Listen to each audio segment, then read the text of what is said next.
If you stayed awake for the Midnight Madness last night, it wasn't midnight, but it was pretty close to it by the time the national championship wrapped up. Let us know what you thought about the men's national championship game. UConn goes back-to-back champions. Very, very impressive with the win over Purdue last night. I wanted so badly, Diesel, to come in here today and say to you and say to our audience, last night's game was fantastic. I loved it. It was better than the women's game. It was just freaking awesome. However, I'm not going to lie to you, Diesel. I can't say that. I try to be an honest guy, and you know what? Today I'm being brutally honest. Yeah, UConn was dominant last night, but there was nothing that made me wake up today and think, wow, what a game, what a game. It's impressive. I'm going to be perfectly honest with you and tell you that I don't have you. Hold on. Let's see. I do not. Let's try another mic on the fly today. Something wrong with that one all of a sudden. Technical difficulties, but we will get through it. He's Diesel. I'm Cole Bryson. Trying to get the there we go. I've got you on that one, Diesel. Trying to get the microphone situation sorted out. Had a mic go down pre-show. That's great. That's wonderful. I've got you now, though. I'm going to be perfectly honest with you and tell you that I did not stay awake for the entire game. Yeah. I was bored midway through the second half. You know, UConn was they were just dominant the entire game. You thought maybe this thing could get interesting down the stretch and keep me awake, keep me watching it, but it never happened. It never, and it's not as if Purdue played badly in this game. They didn't play badly at all, but UConn was just that good. UConn was just better than them. And they had that comfortable margin for the entire game. There was never a Purdue run to make it really, really interesting. And I knocked out, I think, with about 6 minutes to play. UConn was the better team last night. And UConn was the better team all season long. They just dominated. You said it yesterday with Dawn Staley and her team. They dominated wire to wire through the whole season. They literally, I can't recall a national championship game and even a season, Diesel, where you look back and think, man, UConn was the best team from the beginning to the end. And I'll say this. Here's something else that proves that. I've never been good at picking games and March Madness pools and things like that. I've always been terrible, right? Usually when you think you know what you're doing, you fail. You come in last place. However, this March Madness, Diesel, I did predict UConn Purdue as the championship. I did predict UConn winning the championship. So for the first time in my life, I believe I actually picked this thing right. UConn, Purdue, national champions, and I picked UConn to win. I don't think you pick a score anymore with the March Madness apps. I did have a tiebreaker for total points scored, which I picked 179. There were 175 total points scored, so I was 4 off. But for the first time ever, I picked the national championship right, and that goes to show how easy it was to pick the national champion this year. Purdue was great, but UConn was the better team all season. They dominated everybody, just a few losses on the schedule. And last night, even though Zach Edey had 37 points, Diesel, guess what? UConn dominated. Every single one of their starters got involved offensively. They locked Purdue down defensively. And we've seen this with stars. Even though Edey had 37 last night, the rest of the starters only had 21 points. Yeah, they didn't have much help. His teammates let him down in a big way. The last time that game, we talked about it with a few weeks ago with one of the South Carolina games. The last time watching that ESPN line graph thing, that this was a 50-50 ball game, was 7 minutes to play in the first half. And then it just spread wide open from there. It got down to 60% chance for UConn when it was UConn 32, Purdue 30, still in the first half. But then, that line just spreads on open, and UConn just coasted. Yeah, Zach Edey, he's too good of a teammate to ever do this. But he needs to be in his teammates' ears and saying, "You guys let me down.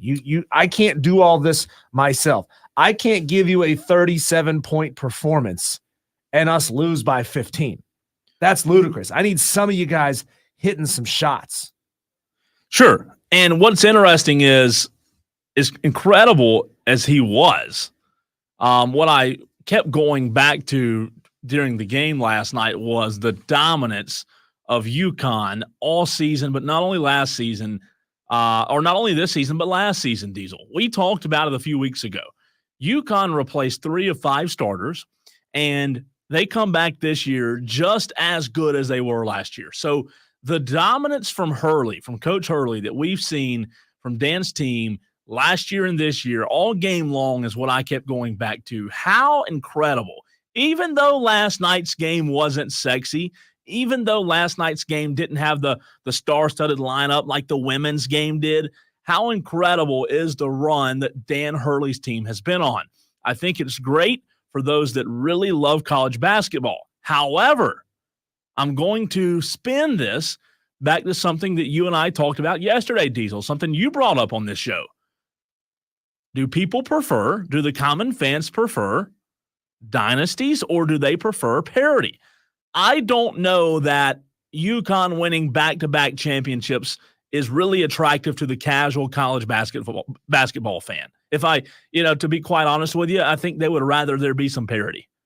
Yeah, I mean, like I said, I think people always want what they don't have when it comes to these situations. When you see a team get dominant, you may like it for like the second year they win a title in a short period of time. You may say, oh, wow, that's impressive. But I think some of that is worn off by the fact that UConn has just been an elite team for a long time. They have been. So it's not unexpected when UConn gets back to the national championship and goes and wins another one. If it was a team like Auburn, who's not used to winning national titles in basketball, if it was a team like Clemson in basketball, who's not used to winning national championships, I think you might be able to capture a little bit more of the casual fan to say, oh my God, look at what they're doing. Right. But when it's UConn, when it's Kentucky, when it's North Carolina, even when they're dominant for multiple years in a row, the general audience is like, I've heard this story before. I'm not really all that interested in it. And I think when these results come out, and we got the results from South Carolina's national championship game. That's where I was going. Late in the day yesterday. I think you're going to be proven right on you think the so? 5 o'clock fight. I don't think this men's national championship game is going to see the ratings. I mean, I don't think it's going to be far below. Sure. What were the numbers we got yesterday? Somewhere averaging around 18.5 million. It peaked at 18.5 million. At 18.5. Which is really impressive. Yeah, and that's a little different. We get conflicting numbers, guys. So like we have to make sure we're getting them from the same place. If it's ESPN's reporting of the men's and women's numbers, great. But we can't cherry pick the one that tells us the answer that we want to hear. Yeah. Because I also saw that the women peaked around 24 and averaged around 18. Wow. So I don't know what the truth is, and maybe these things just sort of take time. We all want these things instantaneously, but ratings like that do take a little bit of time to put together. So as this information comes out, like I said, I do think that the women's national championship game, with all the storylines around it, with Caitlin Clark, with South Carolina going for dominance, and an undefeated season, I think now that number is going to beat the men's number. It's going to eclipse the men's number, to use it could. a little parlance from yesterday. It absolutely could. One texter says UConn was the most dominant team since UNLV. I'll say this regarding last night's game. What I think has a lot to do with not only Purdue losing last night, but the game not being as exciting. Purdue was so one-dimensional last night, it wasn't even funny. Purdue was probably the most one-dimensional basketball team we've seen in a national title game in a long, long time. They shot 14% from three in a world in 2024 where we talk about basketball evolving into what? The three-point game, right? Steph Curry evolving and transcending the NBA. College game being all about the guards and being able to shoot the three. Well, the national championship game last night didn't really replicate that, Diesel. The national championship game last night showed us that you can have a big man, you can have a dominant big man, and he can get you to a national championship as he did for Purdue. However, you've got to be able to shoot the three ball. UConn, they didn't shoot the three ball tremendously well last night, 27%. So they shot under 30% from three. They weren't the best three-point shooting team last night. However, Purdue shooting 14%, it doesn't matter how many points Zach Edey has. If you would have told Purdue's coach before the game, hey, you guys are only going to shoot 14% from three, he probably packs the bags and goes and finds the bus. Put it this way. If you were playing a war video game, or if you were in a real battle, if all you've got is a couple of tanks out there on the field and you got no air support whatsoever, you are unlikely to be successful in this campaign. And that's what Zach Edey was. And I know that we talked about this yesterday with some players being officiated differently than others. It happens. It's not supposed to happen, but it does happen. I counted, just not even like trying to count this, but just noticing it. I counted at least 3 or 4 times where I saw Zach Edey commit an offensive foul that's the same play, same move he does over and over and over again that should be called offensive fouls, but they just don't. Okay, he's got the ball down low most of the time inside the paint, right outside the restricted zone, and you'll see Zach Edey lower his shoulder and launch into a guy, just to create a little bit of separation. Yeah, that is an offensive foul. That's not ever being called on Zach Edey. What I do think's very interesting about Zach Edey, Diesel, to your point, is we talk about the game transcending into a 3-point game, right? I am very curious because I do like Zach Edey. I think he's remarkable. I am curious, though, how a guy like him, how his game transcends into the NBA, because he has the intangibles, right? He has the height, the size. He's got what it takes to be a successful player in the NBA. However, you see guys in the NBA his size, what can they do? They can also step back and shoot the 3 ball. I don't know that Zach Edey is to that level of a complete player yet that can be dimensional, not just one-dimensional, but 2-dimensional, shoot the 3 ball as well as go crash the boards. I don't want to say I don't want to compare Zach Edey to PJ Hall, but what I do think is interesting from a local spin, a local standpoint, Diesel, we saw it during the regular season. Not as much during the tournament, but PJ Hall, Brownell called a lot of plays that involved PJ Hall at the top of the key, right? There were a lot of games where PJ Hall, I would be watching and I'd think, man, he sure is at the top of the key a lot. He sure is outside the paint a lot. So it'll be interesting to see if Edey, as good as he is, if his game does transcend to the NBA. I hope it does because he's fun to watch. However, last night's game, he just had no help. He had no real offensive threat. And, that game was close for a little while, but UConn in the second half, when I was watching the second half of that game, I never felt as if Purdue had a chance. Yeah, I'm going to look up here and see what the NBA draft projections are and see where they're looking at Zach Edey, because I think he might be that type of player that peaks in college, just an all-time great college player, but doesn't really transition very well into the NBA.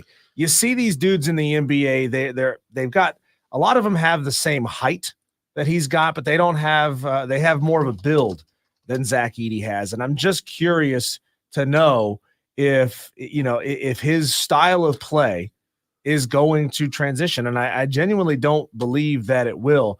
I mean, I'm scrolling down here and I'm seeing Dalton Connect's name. I'm all the way down into the 24, 25, 26 range. And I don't see Zach Edey's name on this list. I don't think anybody is that interested at 33rd. Okay. He's mocked to go 33rd. Wow. Now this could be interesting here. Mocked 33rd to go to the San Antonio Spurs. So Wemby on him. With Wemby, yeah, you put him in there with Wemby.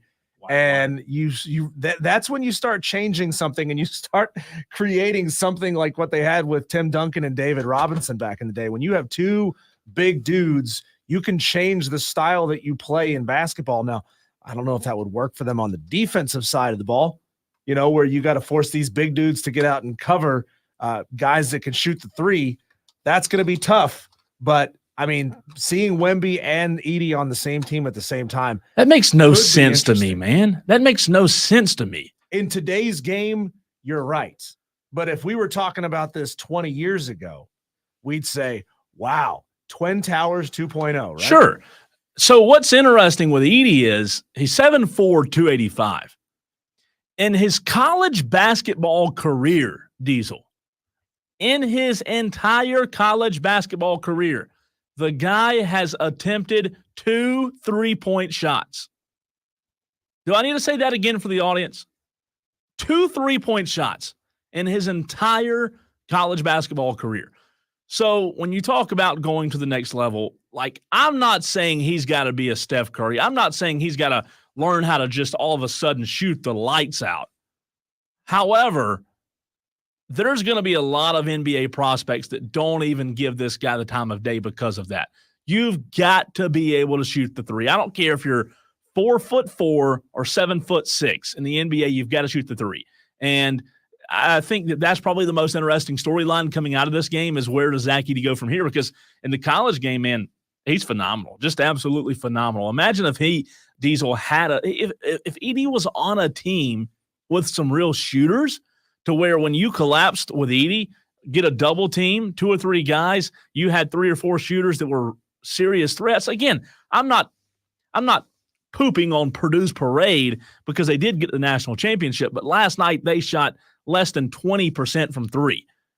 And that ain't going to cut it, man. Credit for your use of alliteration there. But I do think you were purposefully pooping on Purdue's parade. Last night, yes. As a totality of the season, no. Right? They got to the national championship game, so I'm not going to just absolutely dismiss them because they got somewhere where, every team would love to be. On the stream, T. Swizzle says Jokic would bully him, talking about the Joker for the Denver Nuggets. Yeah, Jokic would I don't know that would even be fair. Jokic has size that Diesel talked about that's not just height, but Jokic is thick, man. Yeah. And that's where my concern lies. When it comes to Zach Edey, he's got the size. He can score in the NBA and as a rebounder and someone who can be a paint presence. I'm not worried about that. But as Wembyana's seen, NBA's it's different. I wouldn't see Zach Edey as the starting center in the NBA. I think he'd be a fantastic number 2 if you really wanted to get nuts and put him in there as a power forward or something. Maybe, but I don't see him being an elite big man in the NBA. He was good in college. Don't see him as being elite in the NBA.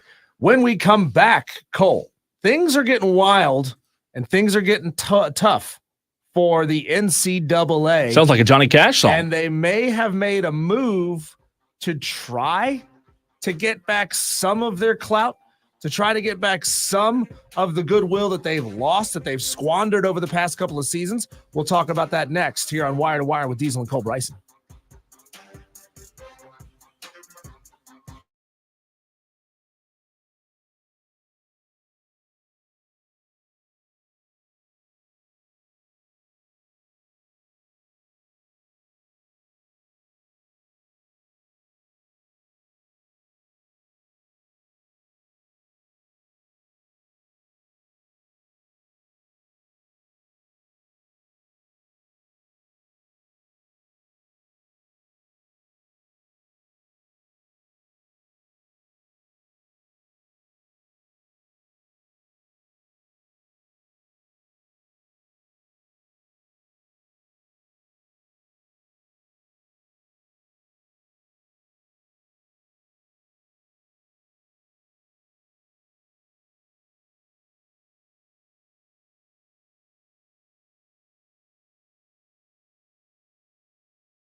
see what's buzzing. It's today's Daily Wires. We talked about it in the first segment. UConn absolutely punked Purdue 75-60 to go back-to-back on Natties. Tonight is home opener. The home opener. That was abrupt. It's the song. Home opener for the Greenville Drive. Greenville Drive are at home for the first time this season. 1-2 on the season. They'll take on Bowling Green at 7:05. They were a good baseball team last year. They won their the South Atlantic League. So shout out to the Drive for achieving that. Now, I can't wait to see what's going to happen as far as fan support and how it's going to be split once Spartanburg gets its team. You think so? Yeah. I think it'll impact it? I think the people of Spartanburg who come down to Greenville for Drive games, there's already like an issue festering here. It's people have never quite forgiven the Atlanta Braves for leaving. Sure. They have never quite forgiven the city for letting them leave. They've never quite forgiven themselves for letting them leave. And they really don't like the fact that the Greenville Drive are a Red Sox affiliate. Like, I think that bugs them to no end. Doesn't matter that it's this beautiful stadium, downtown Greenville. They just look at it and they're like, ugh, Red Sox. But it's going to be interesting to find out what's going to happen with this Spartanburg low A team, which I believe are going to be an affiliate of the Texas Rangers. Is that correct? That is correct. All right. You might be onto something there, though. Like, yeah. I will say this. Spartanburg's going to support their baseball. Spartanburg's a baseball town. As you said, they used to have a team. I don't know how it will compare in terms of numbers head-to-head versus Greenville Drive, because the Drive have done a really good job of marketing that franchise, and it's a great venue, man. Beautiful ballpark. But Spartanburg, I think, you know how like Greenville Drive, Diesel, and this is not a shot at those guys at all, but when you go to a Greenville Drive game, 99% of the people there can't name a player, right? It's more of a social event. Oh, of course. Yeah, you don't go, and that is one of the big problems and the big issues with Greenville letting the G Braves go, is because you knew that these guys were on their way up and down out of the majors. You would see a guy coming down to rehab, and that would be exciting. That would be a reason to go see the G Braves. But there's not a connection here with the Red Sox for people to want to go see Red Sox future talent. My point is, I think that in Spartanburg there will be. I think there will be fans who know the players, who are regulars, who are season ticket holders. And again, there's nothing wrong with the other way around, but it is very interesting. Once that Spartanburg team does open their ballpark, I'll be very interested to see what their attendance looks like and if it does affect the Greenville Drive. The Atlanta Braves are 6-3 on the season. They dropped one to the Mets last night, 8-7, after they had a 4-run lead. They're back facing the Mets again tonight. Adrian Hauser versus Reynaldo Lopez, who was moved up from the bullpen to a starter this season. So he has a bad loss. We'll see. He has a bad loss? Or no, I've said that was a bad loss last night. That was a bad loss. Mm-hmm. Okay, so that's going to be exciting to see the Braves taking on the Mets again tonight. Also, tonight at 6 o'clock, first pitch between USC Upstate, who are 21-12. They are at number 2, Clemson, 28-3. We had on Coach Eric Bakich yesterday. Dude was a fantastic interview. If you missed it, you can go back and check it out again on Spotify, on Apple Podcasts, on Google Podcasts. What's going on with you right now? I'm just looking. Are they going to get that game in tonight? Depends. Like, it's been raining all day, right? It's been raining, yeah, but there's no lightning. I mean, have they gone? As long as they've had the tarp out all day, they should be good. But I'm saying totality college baseball. Are they that soft? Well, they won't play when it's rained. I don't think so. As long as they've had the tarp out, so they may get it in. But if it continued to rain, like if it rained throughout the evening, I don't think it would happen. But the South Carolina Clemson game, it got rained out earlier this year, the third game. So I don't know. Yeah, Clemson may have good enough resources that they've kept the field dry the entire time. Yep, and to that point, Clemson and South Carolina have announced that Game 3, the one that was rained out, will not be made up. Sorry, Tiger and Gamecock fans, you won't get to crowd into a stadium and yell at each other again. And South Carolina takes on number 13 North Carolina tonight at Truist Field in Charlotte. 7 o'clock first pitch there. That's confusing. We have a Truist Field in Charlotte and Truist Park in Atlanta. It is. I hate these naming rights. We need them named after the person who spent the most money to build it, or an instrumental figure in the stadium's history, something like that. I don't like these names that are being constantly changed. We can go to the phones real quickly before we get into this college football news. It's very interesting. Dewey, real quick, man, what's up? Yes, I watched the national championship last night, and it sucked. It sucked from the first minute. It should have been South Carolina and Clemson in the national championship game. Dewey, and it just sucked. It was horrible. We appreciate your comments. I don't know that it'll ever be South Carolina and Clemson in the national championship, but we don't have room for mediocrity madness. Keep dreaming, buddy. These two teams. And our last Daily Wire is that Wire to Wire, you and I, Cole, will be live tomorrow at Ingles. Let's and go. Travelers Rest 1500 Gear Highway. You'll be there. I'll be there. Melissa Level will be there. The whole crew from Ingles. Corey from the radio station, he'll be there as well. Man, we are excited to get back out on the road. So we want to see you tomorrow from 3 to 7, 1500 Gear Highway in Travelers Rest at Ingles. The road show is on, baby. So the NCAA, Cole, I don't know if you're aware of this, is slipping. No. The NCAA, man, it's like when you see the cartoons, when a cartoon will pull out, it's like, how do they do it? I don't know. Daffy Duck only has 2 hands, yet he pulls out like 30 guns and points it at Bugs Bunny. Like, that's what the NCAA, that's the situation they find themselves in right now. And I don't know if you're aware of just how many knives are out and are pointed at the NCAA. A lot of stuff going on, a lot of stuff coming down the pike in the next year. They've got a whole mess of lawsuits coming their way. And despite all of that, they're making moves that I think maybe are designed to actually support the student athletes. So we're going to get into first what they're facing and then what they're doing. So set to begin trial January 27th, 2025. That's going to be here before you know it. House versus NCAA, a class action lawsuit is set to be heard. Simply put, if the NCAA and the Power 4 conferences lose this, they could owe $4.2 billion in retroactive NIL pay and broadcast revenue. Do you think these conferences are prepared to collectively give up $4.2 billion? No, I don't think that they are.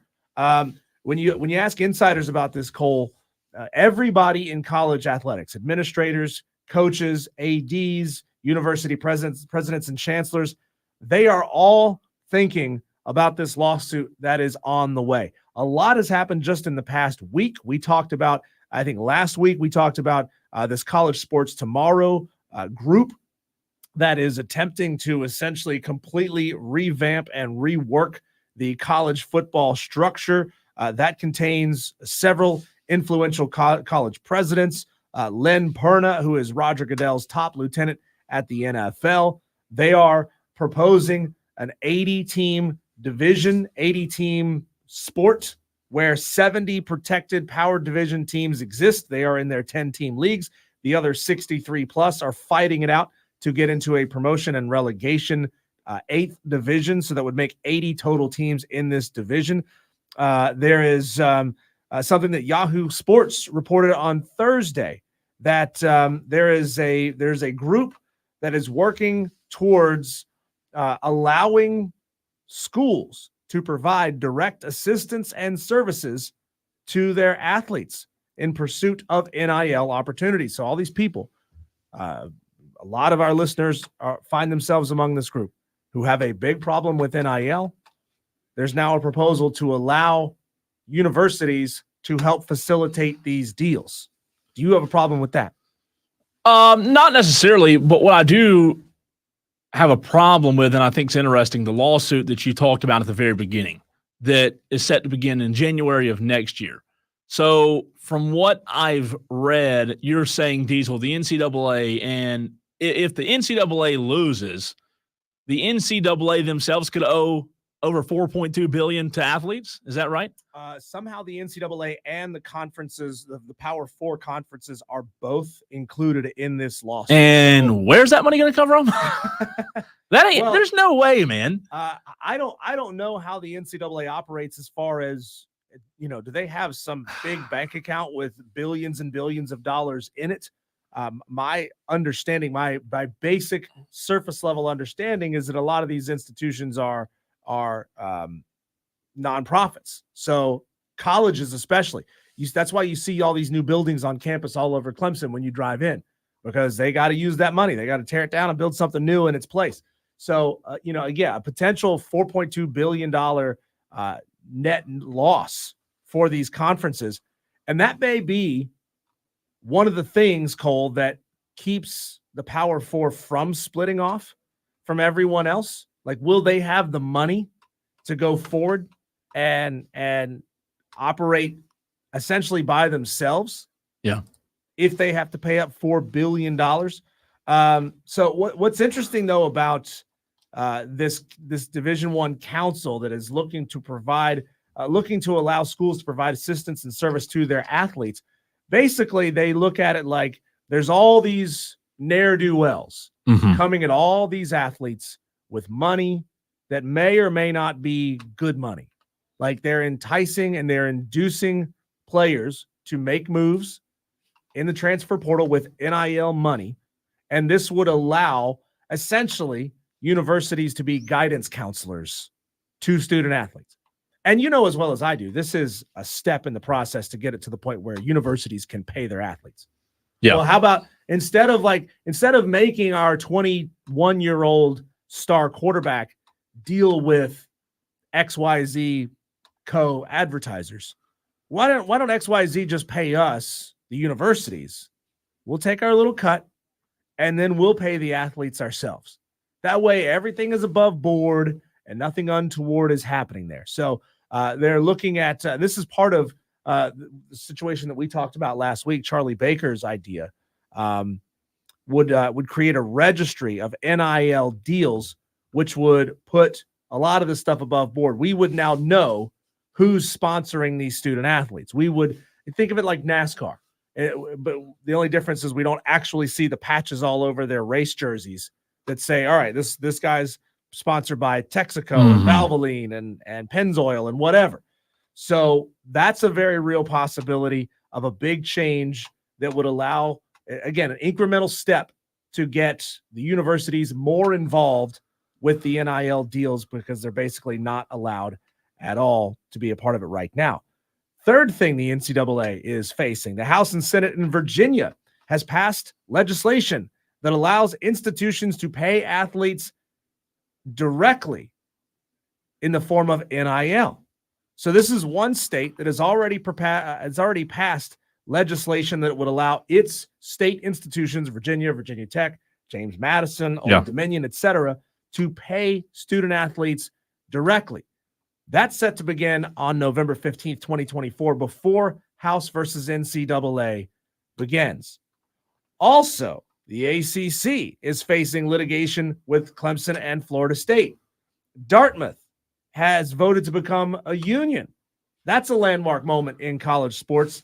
All this is happening all at the same time, leading up to a January 2025 court case that'll be overheard by Judge Claudia Wilkins, who is the judge who ruled against the NCAA in the Ed O'Bannon case.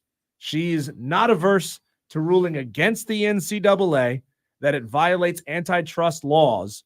So I think the NCAA needs to get something done immediately to back a lot of these knife wielders off just a little bit, because everybody is coming after the NCAA.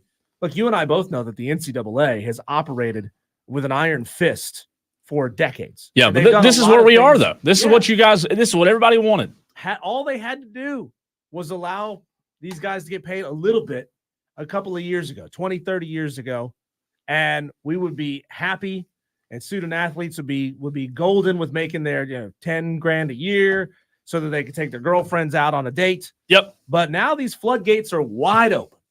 Every single Disaster. rule and regulation that they try to uphold gets broken down, gets shot down in courts all over this country. The NCAA, much like Purdue was with about 10 minutes to go in that game, they're in trouble. Yeah. Like I posted a GIF of a guy floating in quicksand with just his nose over the water. That's the NCAA right now. Yeah, but like I said, this is where we are because this is what you guys wanted. This is what everyone that has anything to do with it wanted. So this is where we are. So you know what is? I mean, this is the bed you've made. You know, like I don't really feel sorry for them because they wouldn't do the right thing to begin with. They'd have done the right thing, though, that scares me about this, Cole, is yes, the NCAA have been obtuse jerks for decades, but they were somewhat consistent in the fact that they were obtuse jerks that said no to everything. Right. Do we really want college athletics and the sport to become a sport ruled by 5-year, 10-year, 20-year contracts that allow this, allow that, and then change a couple of years down the road? I mean, are we opening ourselves up to even more chaos by essentially taking off all guardrails completely? Very well could be. Very well could be, as much as I hate to say it. But like I said, this is where we are, and you know what? Could have been solved. At least it could have been something could have been done about it a long time ago, but here we are, right? Here we are. All right, coming up next, get your thoughts in by texting 71307. Start your text with the word FAN. The phone line's open as well, 844-326-3663. It's time for you to get involved. The Masters are starting very soon. This is Masters weekend. We're not going to give you the only headline for the weekend. We are going to allow you to give us the Masters headline, what you think the headline should be going into this year's Masters. Diesel and I will give you ours as well. He's Diesel, I'm Cole Bryson, and this is the Fan Upstate.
It is Wire to Wire, and it is also Masters Week. We talked a little bit of golf last week on Wire to Wire, and we had a ton of interaction, man. We had a ton of comments on the stream as well as the text line, which you can text 71307. Start your text with the word fan. As we get into the Masters, I talked to a friend of mine who's a golf guru. I'm not the biggest golf guy, so I talk to him very frequently to make sure that I'm up to date on what's happening, sharpen my mind, and hear what he has to think when it comes to the Masters. So what's very interesting is I think the Masters is one sport, Diesel, where there's not just one headline. Like, there's so many golfers involved that there is so much parity, which I think is great. There's not the Tiger Woods anymore. However, there are so many different headlines for this Masters, for every single Masters, but especially this one, in my opinion. And I want to allow you, the listener, the Tolos, that stands for Turn It On, Leave It On. Let us know what you think the headline is for the Masters this week. Diesel, I think the headline, in my opinion, is, will we see someone win the Masters this weekend from LIV? It hasn't happened yet. Jon Rahm won the Masters last year, and then what did he do in December? He joined LIV after saying he would never, ever, ever sell out, basically. But he did. He signed on with the Empire. He did. He was Luke Skywalker. Said, "I'm good." And we put on the black shirt. We haven't seen an active LIV golfer win the Masters. So my headline, my number one thing that I'm looking for, my question is, will we see a LIV golfer win this weekend? If you look at the betting odds, if you look at the Vegas odds, it is a very strong possibility. However, as everyone knows that follows golf, even someone like me knows that golf is such a interesting sport where it's just tough to pick, right? It's a very tough sport to pick. A lot can happen in those 3 days when those guys are on the greens and on the courses. Diesel, what is your headline as we enter Masters Week?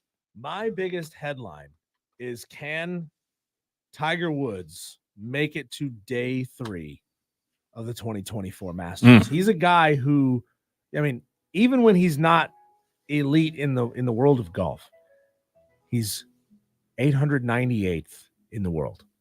Here I am trying to. You have to change your voice, don't you? You do. You can't be loud and fast talking like I am. Talk fast over this. I'd get kicked out of the Masters. Let's raise that up just a little bit. Would I get kicked out, you think? Can Tiger Woods, who's just finished his second round, continue for day 3 of the Masters?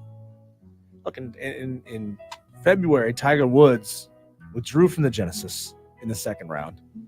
He's withdrawn from 3 of his last 6 tournaments since the 2022 Masters. And he's only completed 72 holes on the PGA Tour twice. We know his age. We know his injuries. But he's also fighting irrelevance. Can Tiger Woods capture our imaginations one more time? Stay tuned for tomorrow's round of the Masters. I say no. I say no. He will not make it to day 3. Well, you don't think him abstaining from sex is going to be enough to get him to get to day 3 of the Masters? I think he needs to have a lot more happen than just stay away from sex in order to win, in order to get to day 3. Listen, man, his body's just not, like, I hate to be that guy, but his body just won't allow it. And I hate to say it, but and every time he's had an opportunity to get himself back into shape, he's made a dumb mistake, gotten into a car crash, hurt himself worse. I just don't think that, and I never thought I'd say this, but I don't think that he has the physical ability, which is crazy because a lot of people don't think golf is that physical of a sport. Like, you don't have to be that much of an athlete, but what Tiger's shown you is, like, as you age, it's definitely harder. And you walk 4 miles per round in the heat. A lot of tournaments, maybe not, the Masters, it depends on, the weather that year. But you're playing minimum 3 practice rounds before that. So I'm bad at math. What's 4 times 7? 28. 28. 28 miles of walking over a several day stretch to play in these tournaments and to make it to the end of the tournament. I don't know about you, Cole, but I would be wrecked if I was walking 30 miles in 5 or 6 days. I would be absolutely wrecked. Yeah, I couldn't swing a golf club. I'll tell you that. Yeah, but then they got to go out and focus and Sure. swing a golf club and hit and strike it well. Sure. And worry about the weather And because worry about the pressure. the and last all the few people who are years, on both sides of the course. the last few years, Diesel, the weather hasn't been the best in No. Augusta. Let us know if you're a golf guy or not, if you just are a casual golf fan, let us know what you think the Masters headline is this weekend. 71307. Again, start it with fan. And then if you want to call in, phone lines are open, 844-326-3663.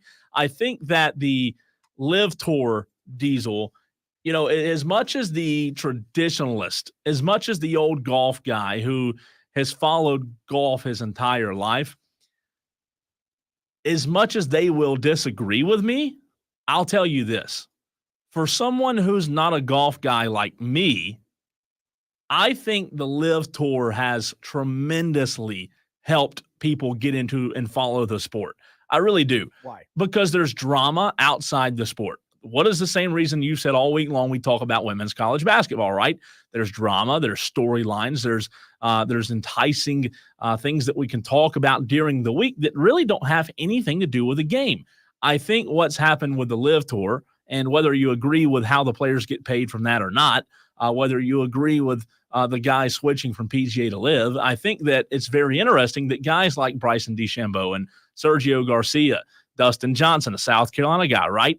They have sold their soul, in quotation marks, and joined Live. And for someone like me, it has made it interesting because I like drama. Everyone likes drama. So for that, I'm watching, man. And now John Rahm, who won it last year, just recently joined Live. I think golf never had that good and bad, right? It never had the hero and the villain. Now it does. And with Liv being the villain, I guess, I think that's what's so compelling. Do we really want everything great and pure that we have getting dragged through the mud? Because that's what you're saying is golf was too goody two shoot. And I understand that the PGA isn't a perfect entity. I understand that. Okay. So starting off from that point, it's not like they're Harvey Dent before the accident. Mm-hmm. Okay. They were somewhere in the middle, but the Saudi Royal Fund or whatever it's called, throwing all of this money to try to clean up its own image. I have a major problem with this. And we've gone over this ad nauseum on this station before, and it baffles me. It baffles me how so many people who are in the target demographic age range of this station, who should still have a major issue and a major sore spot in their hearts for what happened on 9/11, have just said, yeah, it doesn't matter. It doesn't matter because it's golf. I like golf. I like these players. So what happened on that day, I don't care about anymore. Like I can't fathom that. So, I'll never forget what happened that day. Some people, sure, they find it much easier to forget what happened that day. But looking forward into as far as the forecast goes, it's going to be a little rough tomorrow and Thursday. Tomorrow's the practice round. Thursday is the first round of the Masters. Friday, Saturday, Sunday. Friday, Saturday, Sunday, Monday, all looking beautiful. Right. In Augusta. I'm talking sunny and 74 degrees. Assuming that the wind and the rain hasn't come through and knocked all the blossoms off the azalea bushes, it's going to be absolutely breathtaking because of the work that grounds crew puts in every year to keep that place in good shape. It's going to be beautiful on television.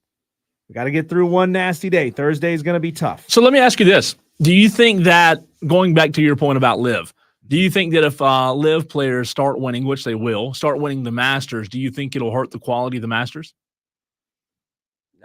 No. Or taint it or anyway? I mean, as far as tainting the Masters, the Masters, that whole organization, again, is already tainted. They didn't allow any black members, I think, until the early 90s, which is, they've got their own historical wrongs that they need to make up for. Again, I'm not saying that any of these organizations are picture perfect and squeaky clean, but those who are funding Live are far worse. And I'm not supporting Live in any way, shape, or form. Yeah. I'm not watching Live on television. I mean, there's a lot of people who have strong opinions about this who probably don't watch Live Golf either because they can't find it anywhere on TV. You know, they like it because their political candidate allowed an event at his course. And so you've just forgotten what happened on 9/11. Again, to me, that's what it all comes back to. I cannot forgive what happened on that day, but some people will. 13 Live players playing in the Masters this weekend. Very interesting. Some really good golfers that are playing. Cameron Smith, Patrick Reed, John Rahm, Phil. Obviously, I don't know if he'll even make it to, how far he'll make it. But Brooks Koepka, Dustin Johnson, Sergio Garcia, and again, Bryson DeChambeau. Those are some notable Live players that are going to be playing. So it should be interesting, Diesel, as we get into the Masters. We'll talk more about it this week as we get closer and closer. When we come back, Cole, this is another big hot button topic that I have a feeling could take up a large chunk of the show for the remainder. If you've got a daughter in sports, you're going to want to pay attention to this. It's coming up next. I'm Diesel. He's Cole Bryson. This is Wire to Wire on the Fan Upstate.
In a time when the NCAA can't help but stick their foot in it at every step, the NAIA, the National Association for Intercollegiate Athletics, who represent 241 small schools around the country, said, hold my beer.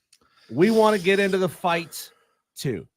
This is wild, you guys. If you've got a daughter who's an athlete, this may make a big impact on you and her future. This may help you decide where you send your daughter to go play college athletics. I mean, if she's got money on the table, you're not going to choose an NAIA school. But if it's purely based on where's going to be the best fit, the best place for my daughter to go play sports, you may want to choose an NAIA school, because in a unanimous 20-0 vote in its annual meetings, the NAIA became the first intercollegiate organization to ban transgender participation in women's sports. Ouch. This could get fiery. Okay, we want your opinions. We want your thoughts on this.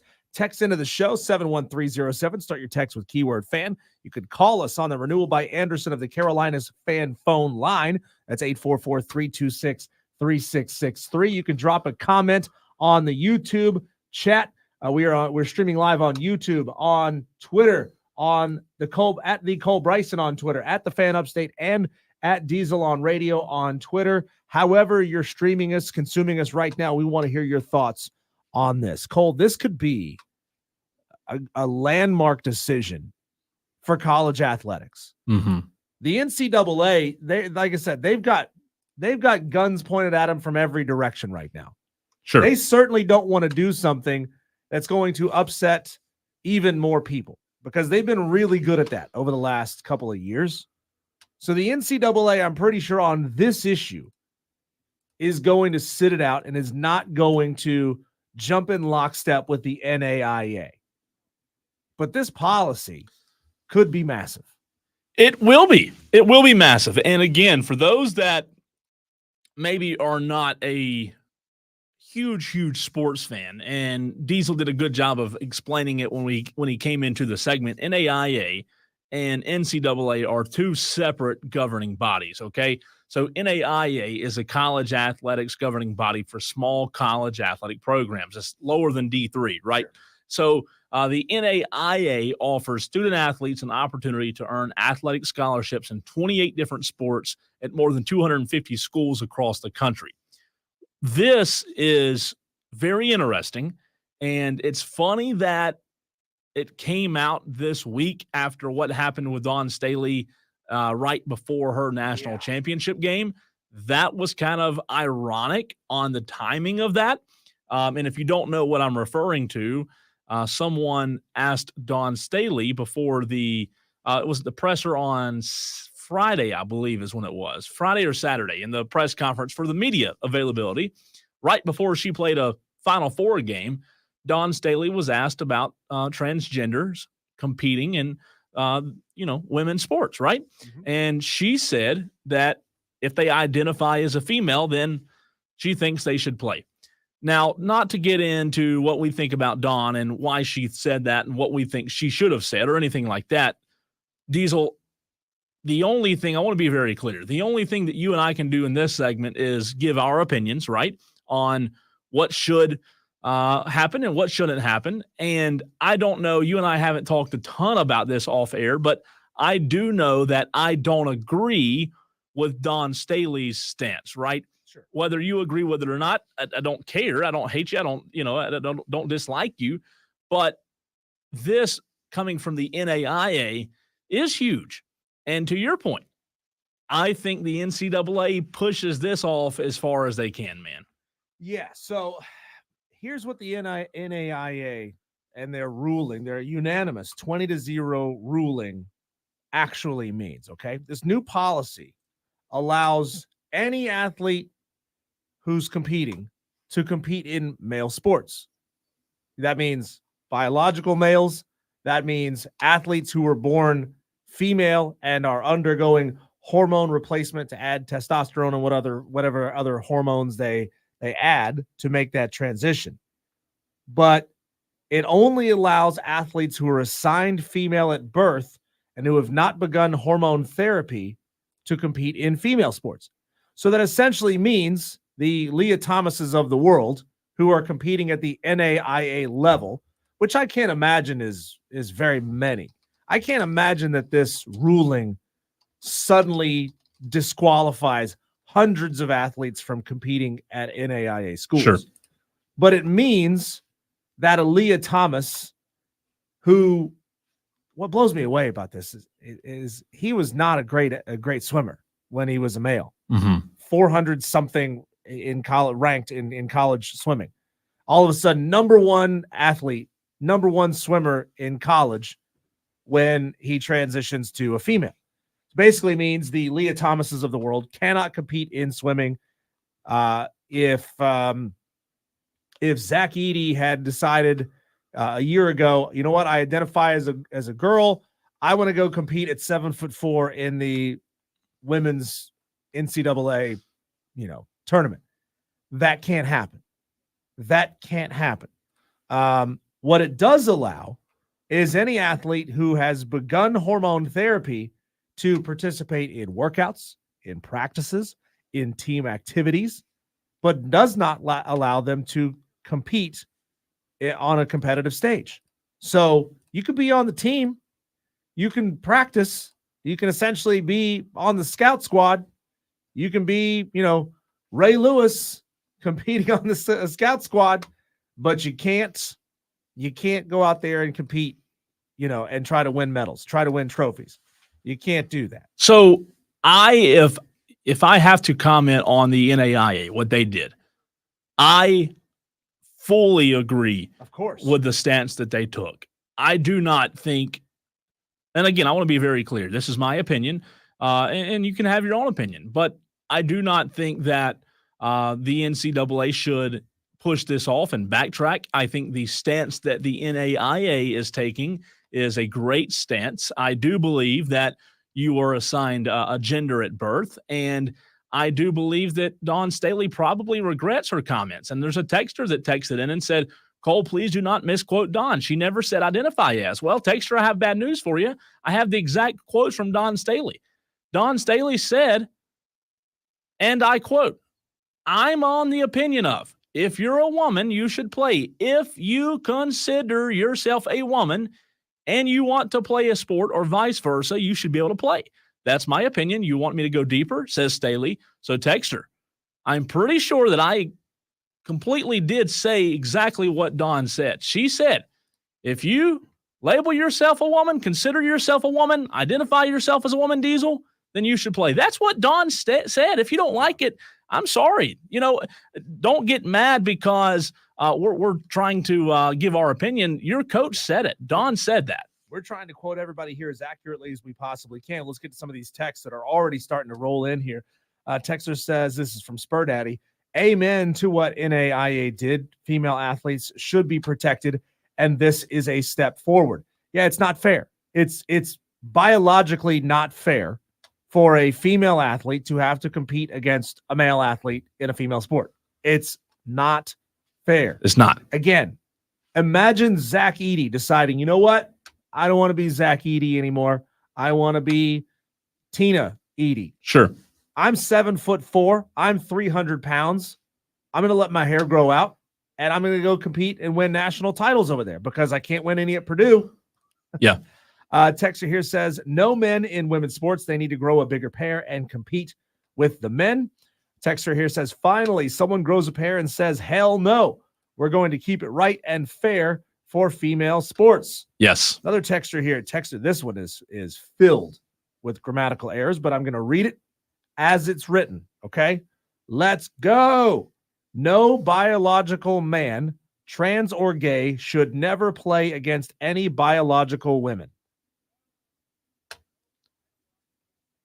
Okay. Yeah. Texter here says, context. A large number of NAIA schools are religiously based, although it's not exclusively a religious schools organization. Can't take that out of the equation. That's a good point. Yeah, maybe. There wasn't any specific mention of religious objections in the article posted from ESPN. Right. It's not to say that it's potentially not part of the reasoning, but that wasn't mentioned. And we have to be clear that this is not, from Cole and I, this is not a trans people are icky and we don't want them on our courts. Correct. Idea. That is not the intent behind this policy from the NAIA. The intent is trans male athletes have a clear and undeniable competitive advantage over women. Right. And they should not be allowed to compete on the court and win titles. Again, you want to be on the team? Go be on the team. Hey, South Carolina loves practicing against dudes. Sure. Go be on the team and practice it with them as dudes if you want to. But you can't go out there and compete in the tournament. You can't compete in a conference game. That's the way they look at it. Now, do I think the NCAA has a snowball's chance in hell of finding the stones to actually go out and echo this? No, I don't. Because the NCAA is doing anything and everything they can possibly do just to not get sued into oblivion right now. So right. They are not going to come out against this because you know why? It's just going to get shot down in court in some state anyway. It will be. It will get shot down by probably more than one state. What I do want to play is some interesting audio from Riley Gaines, who is a female and is a former swimmer at the collegiate level, so that Diesel and I aren't just two guys giving you our opinion. Let's hear what a female former college athlete has to say. Oh, by the way, she was asked by Alaska State Representative. I didn't set that up well. Alaska State Representative Andrew Gray asked for evidence on the physical advantage men have over women in sports. This was Riley Gaines' response. I'm getting to it. I promise I am. So we're going to try that again. But Riley Gaines, again, she was a collegiate swimmer. And here is Riley Gaines. I apologize for that not working the first time. This was a male who went from ranking 554th nationally in one event to winning a national title the next year. Plus, just taking the time we've spent in this committee hearing today, we have only been referring to this whole debate, males infiltrating into women's sports. If the argument is that males don't possess advantages over females, then why haven't we spent any time talking about or worrying about women entering men's sports? It's because everyone in this hearing room, this committee room, knows that that's not what we're referring to. Anyone with a brother knows the advantages that males possess over females. So I feel as if the evidence is evident. You look at any sport. Let's take the basketball, for example. Of course, we just watched the championship game yesterday. The three-point line is a different distance. The size of the ball is smaller. The amount of layups you see in women's basketball compared to dunks when a man or any player gets a fast break on that court. Men's volleyball, the net is 7.5 inches higher than the women's net. I could keep going with different advantages. Tee off in golf, men's tee is further back than women's tees. All of these handicaps or advantages or categories, what have you, are in place for a reason, and that is because we have never struggled to understand that men, of course, on average, are stronger, faster, taller, more explosive, can jump higher than women. It's not sexist to say that. It's not bigotry to say that. It's biology. And again, I feel as if that's well understood in this hearing room, considering we've only been referring to males infiltrating into women's sports. She is 100% right. Yeah. 1,000%. And that is a female, again, so that we can't have someone say, oh, y'all are two guys giving your opinion.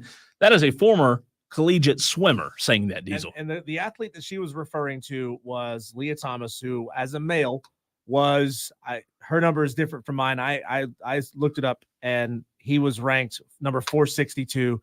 She was claiming he was in the 500s, transitioned into a female, and immediately went and won a national championship. That's even with all of the hormones that are designed to do what?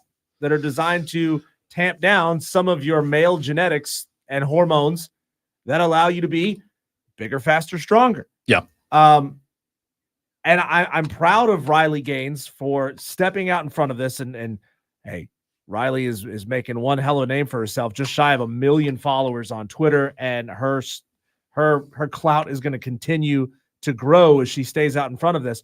But people have this assumption, Cole, that once a piece of legislation is passed, because it seems like we don't have a choice in this world, we have to pass this legislation that allows this to happen, that everybody's just going to be accepting of it and be okay with it. Well, first of all, there are some people who just don't politically believe in that or religiously believe in that. Sure. And then there are competitors who know that they are committing their lives to something in the pursuit of excellence and greatness at a particular sport or discipline. And they know that can all be ripped away from them because some dude decides to go out there and play the sport. I mean, we had movies about this when I was a kid. One of them was called Ladybugs. And it was a movie where a male soccer player had been kicked out for being too aggressive from his youth soccer league. So his uncle, played by Rodney Dangerfield, says, you know what? We're going to put a wig on you and have you go out and play girls soccer. Right. And he was crushing them. Every single play. Yeah. Absolutely crushing them. And then we had another movie called Juana Man, where a male basketball player dresses as a female and goes out and absolutely crushes the competition. Sure. Because you can't deny that there is a massive competitive advantage to being a male playing in female sports. So here's where the Riley Gaines story relates locally, right? Riley Gaines, the former swimmer who you just heard, she sent out this tweet after South Carolina won the national championship. If you have not seen this, this is very interesting. The tweet that Riley Gaines sent out said, and I quote, "Major props to South Carolina and that team. Going 38-0 is virtually unheard of, but I can't help but be bummed for those girls knowing Dawn Staley would trade any of them for a mediocre boy with an identity crisis." Well, that tweet, a little bit of a bombshell, if you will, got Riley Gaines blocked by who? Dawn Staley. Dawn Staley did not like the comment. Dawn Staley blocked Riley Gaines on Twitter. And regardless of what you think of the basketball coach, Dawn Staley, and the job that she's done at South Carolina, I think we can all agree on that perspective, on that conversation. But what you do have to note and acknowledge is Dawn Staley does feel as if men should be allowed to play women's sports. And whether you like it or not, whether you're a South Carolina fan, whether you're a Clemson fan, whoever you pull for, Dawn Staley, as hard as she has worked for women's sports and as great as a coach as she is, I'm shocked that she has that sense of support because do all of it if she put a transgender male player on her team. Yes, all of it. She would lose all of the goodwill that she's built among Gamecock fans if she put a male athlete on her team. She has worked so hard.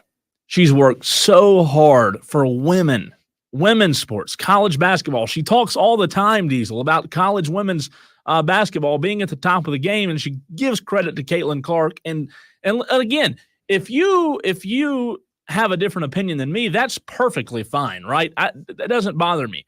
What really confuses me and surprises me is the fact that someone who has worked as hard as she has to build this sport and put it on the map would throw all of it away for a man to come and play on her team. It blows my mind.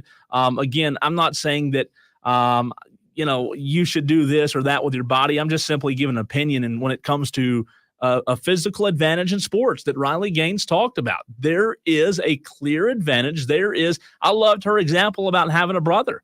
If you have a brother or a sister, you know that, as she said, for the most part, the majority of males have a physical advantage. And because of that, they shouldn't be. So that's what surprises me most when it comes to Coach Staley. Great example is Reggie and Cheryl Miller. Reggie Miller, very, very small guy. Cheryl Miller, as great as Reggie was, as great of a shooter as Reggie Miller was, everybody knows that Cheryl Miller was the better basketball player. Sure. She's better because she's more skilled at shooting.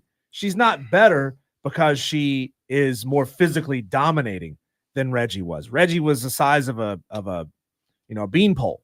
He was the size of a broomstick. He was a little dude. And Cheryl was more skilled than him. And that's why she was able to beat him. So we talked about the NCAA and how mamby-pamby they are. Just hours after the NAIA made their announcement, the NCAA released this total waste of a non-statement. Quote, college sports are the premier stage for women's sports in America, and the NCAA will continue to promote Title IX, make unprecedented investments in women's sports, and ensure fair competition for all student athletes in all NCAA championships. Never once did they say, we back the NAIA. We stand with them. They just said, we're going to do everything we can to make sure everything's fair. I don't believe them.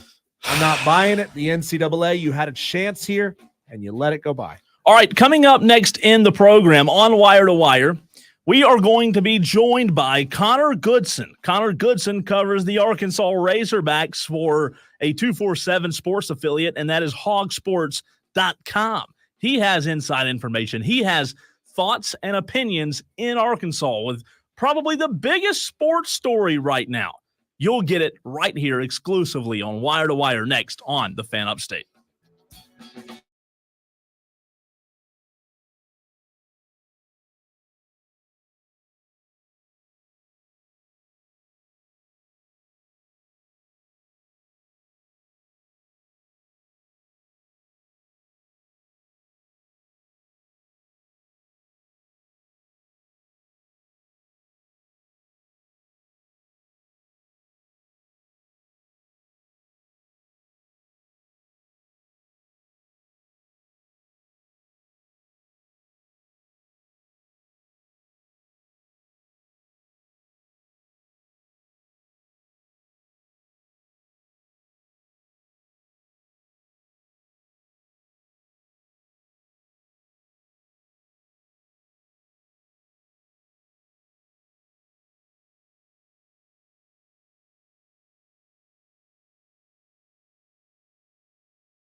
The former Kentucky basketball coach, Coach John Calipari, has departed Kentucky and is now the head basketball coach of the Arkansas Razorbacks. Why would anyone go to Arkansas from Kentucky? Well, we're glad you asked. We're going to now bring in Connor Goodson. He covers Arkansas for hogsports.com, 24/7 Sports, to talk about this huge, huge news. Connor, how you doing, man? Thanks for hopping on with us.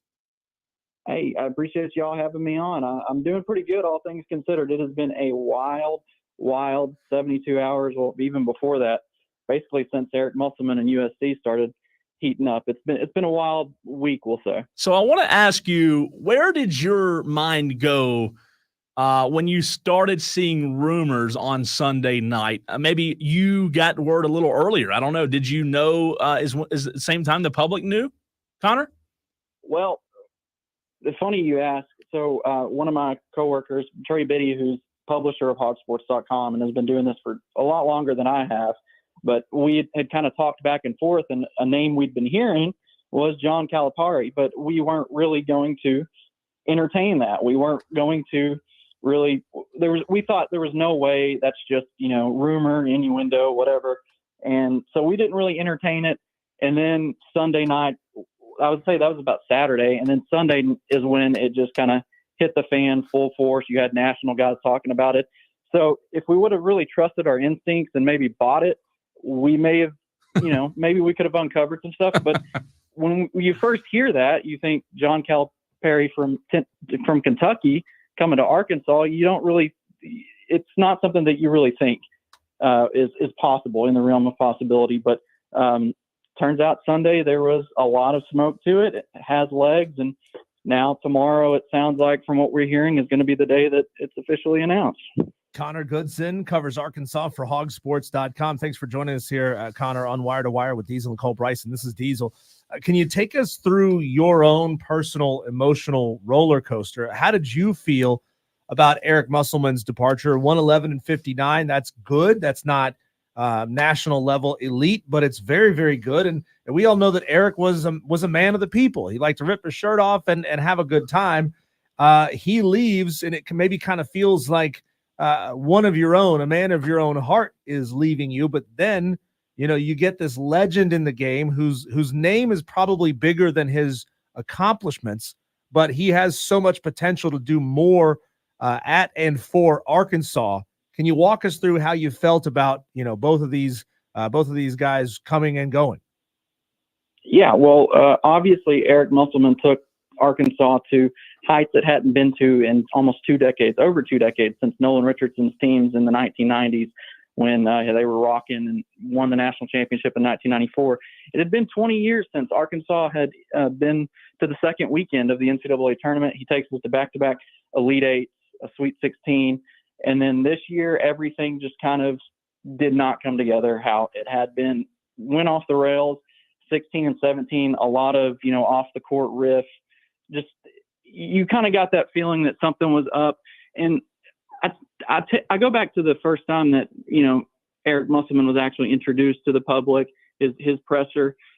He talked about the big teams, the big schools. He's a West Coast guy of USC, UCLA, Arizona, those schools. He mentioned them in his introductory press conference at Arkansas. So we always kind of knew that if one of those bigger West Coast jobs ever came up, Musselman was probably going to be, seriously considered for it. And there's probably a chance that he leaves regardless of what he accomplishes. So I think deep down, most fans knew that this was always a possibility. And so they kind of, prepared ourselves a little bit.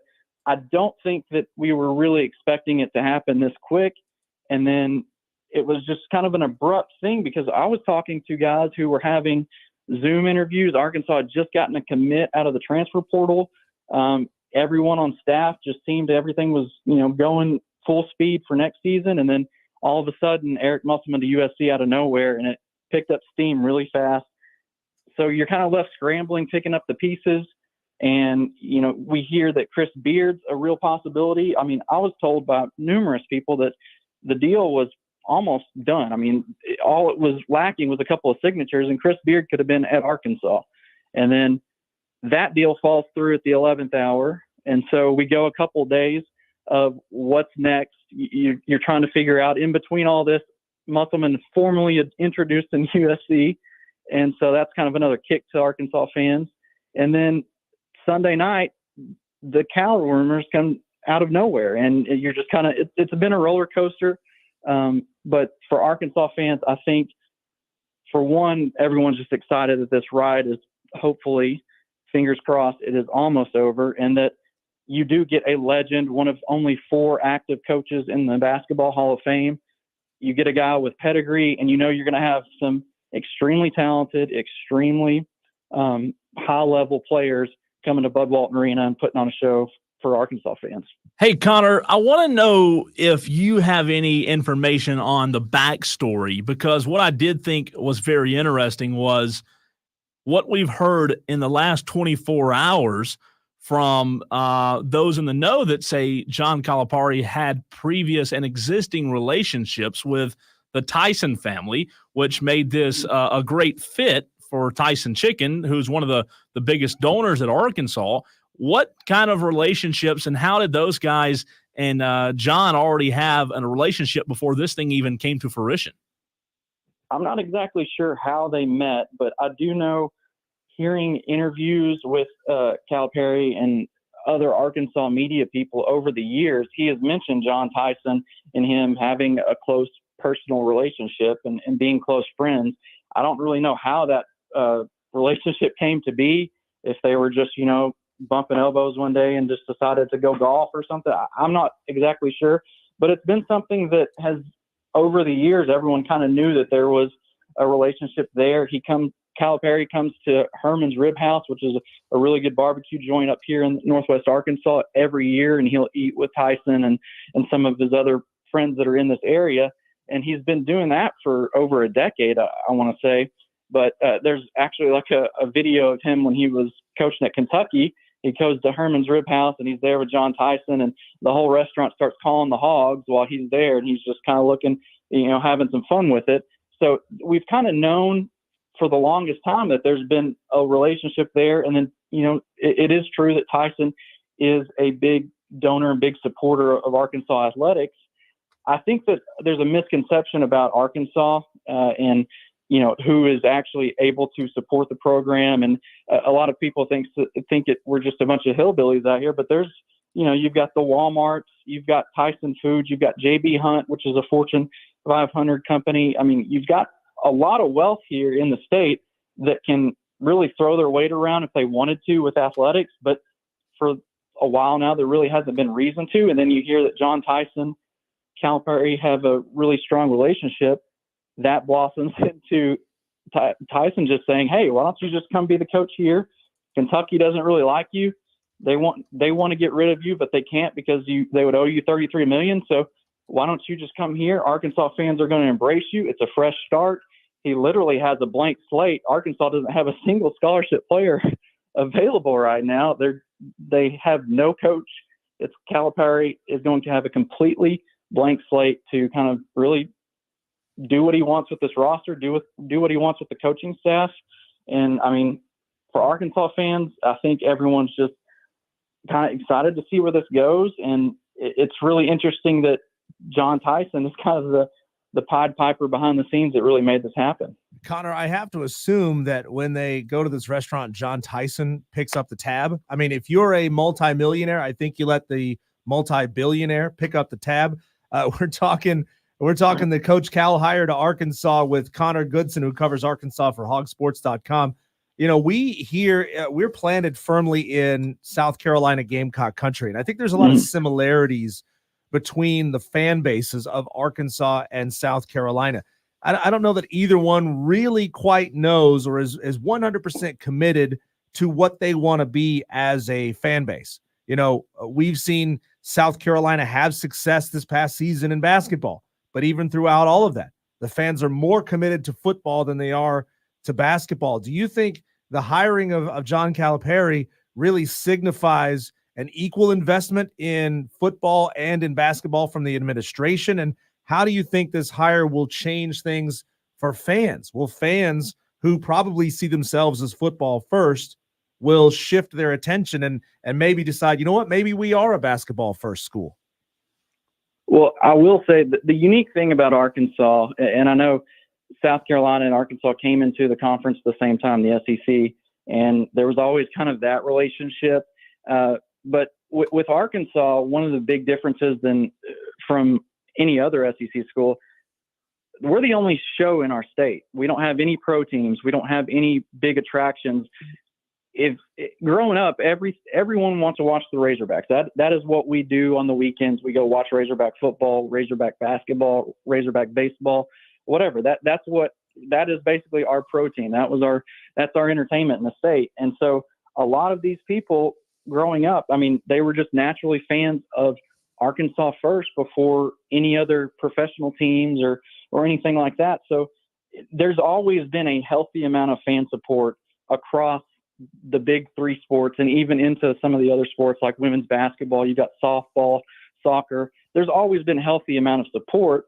The financial backing hasn't always been there, but I think that hiring someone like Coach Cal, that really just elevates not only the basketball program, but I think you're going to see it elevate, fan interest in other programs just because there's so much national attention now on Arkansas, on the Arkansas brand, and having a respected Hall of Fame coach like Cal, that just kind of, high tides raise all ships. That's kind of what I think you're going to see here.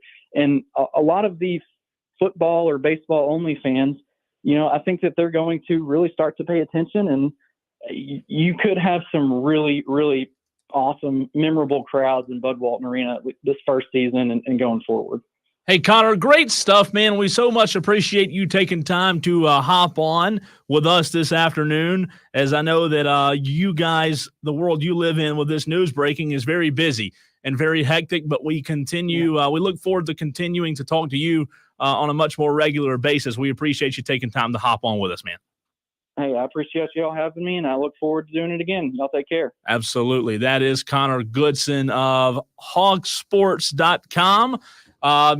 Diesel, I love college sports, but I love the publication names even more. Big Spur, Hog Sports, like this is gold, man. But really good stuff there from Connor.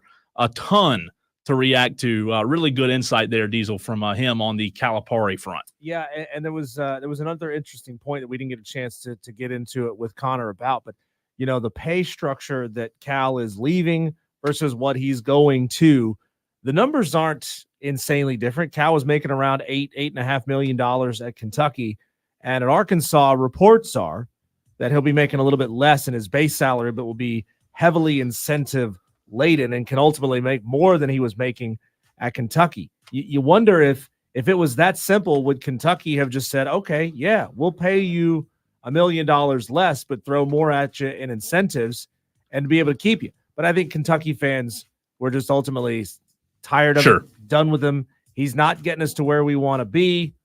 See you later. Maybe the best thing for everyone. No, you're probably right. I think at the end of the day, Diesel, I think Coach Calipari is probably, I don't want to say like overjoyed, but he's probably at peace. Yeah. Because, man, being the coach of Kentucky is a lot. It is a lot. Yeah. And I wouldn't want that stress. Same coverage, less boards. Sure. When we come back, Cole, we got a text from a South Carolina Lady Gamecock fan yesterday that I feel sets the Gamecocks up into a no-win situation. We'll get into that next. We'll start talking expectations for this Lady Gamecock dynasty on the other side here on the Fan Upstate.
Dawn Staley, I'm pretty sure we're going to hear news over the next week or so that Dawn Staley is going to get a fat raise from the University of South Carolina.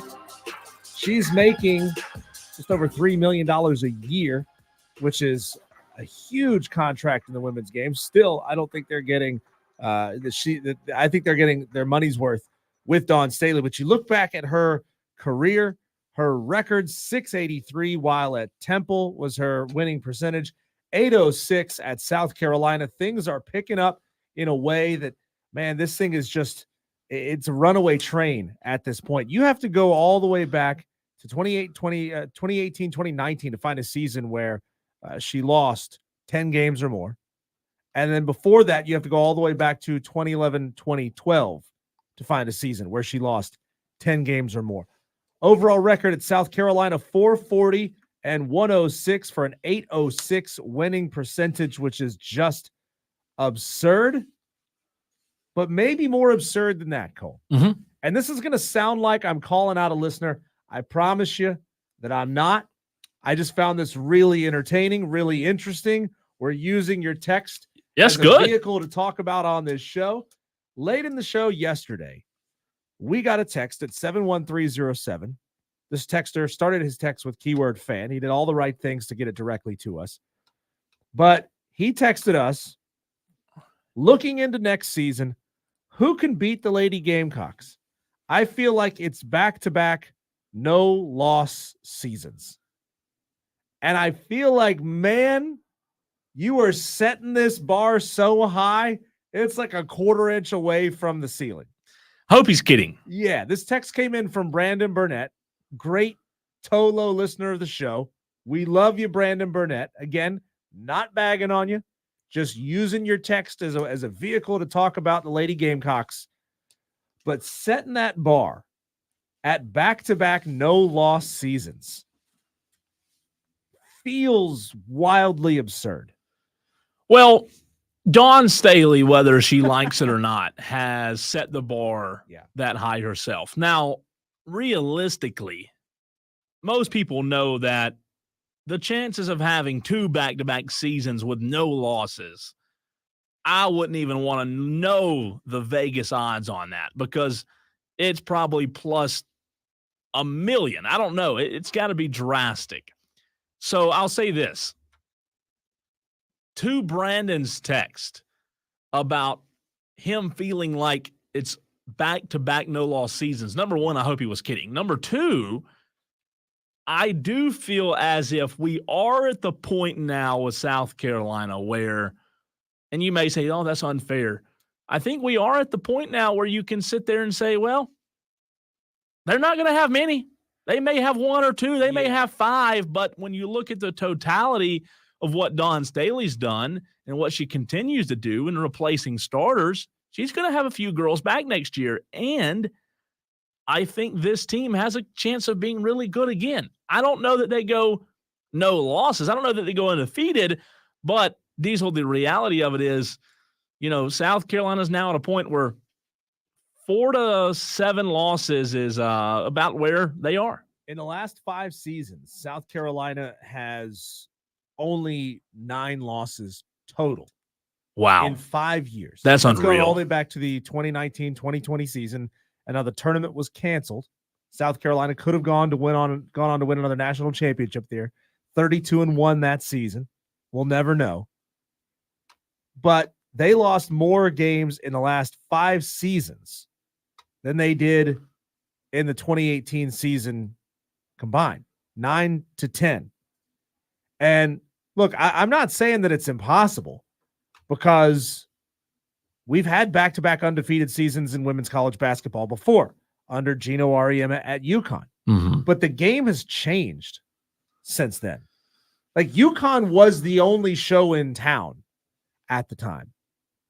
But women's college basketball, we've seen it these past 2 seasons especially, has gotten so much more competitive.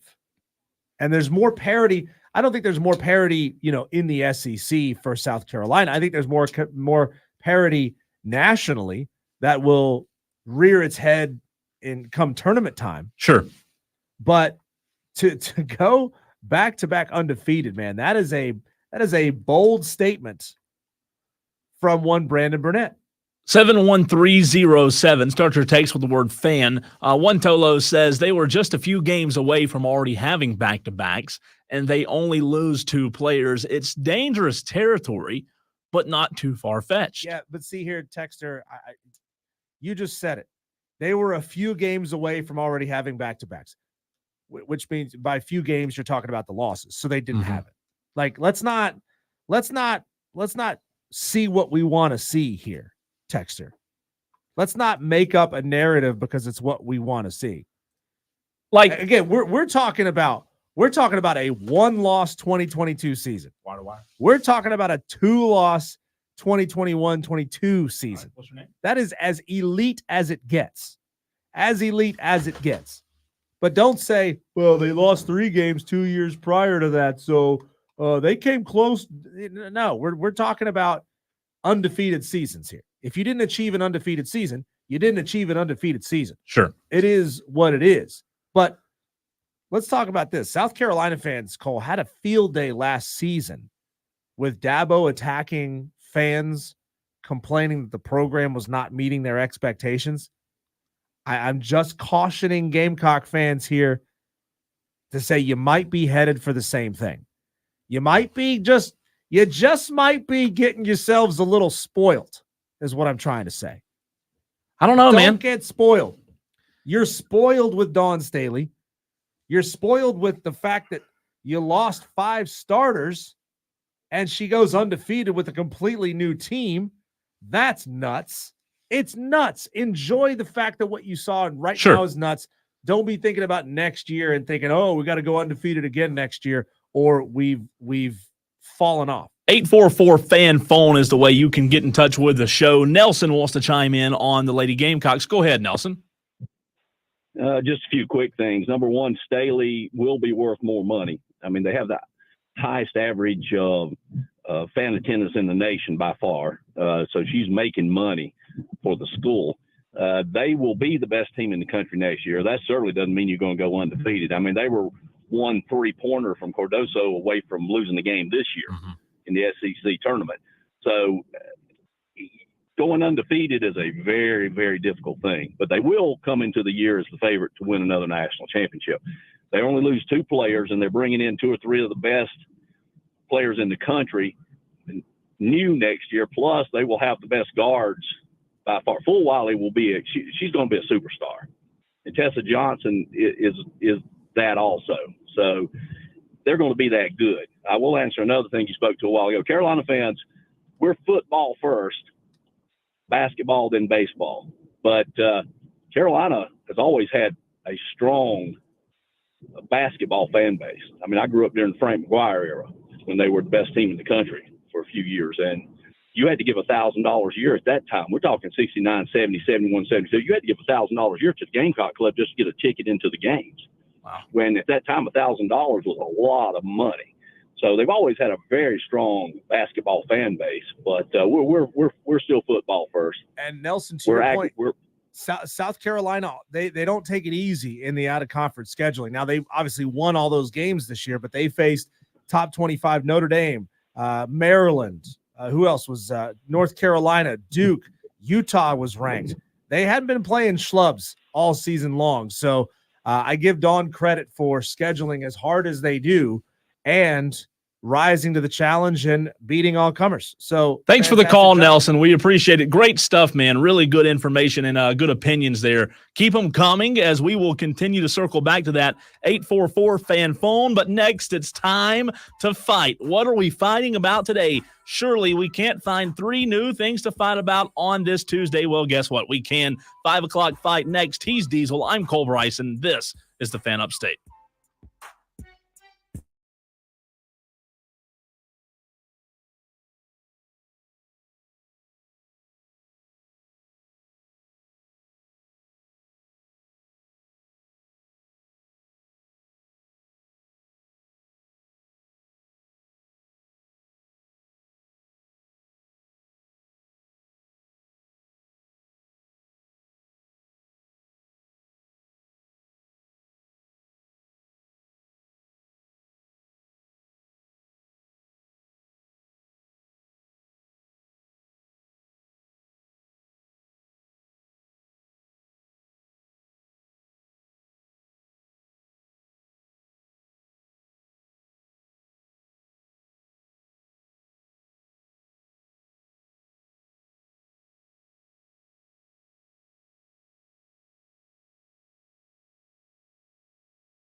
It is now time to get the fight started, get the debate started, if you will. Everyone loves a good debate, right?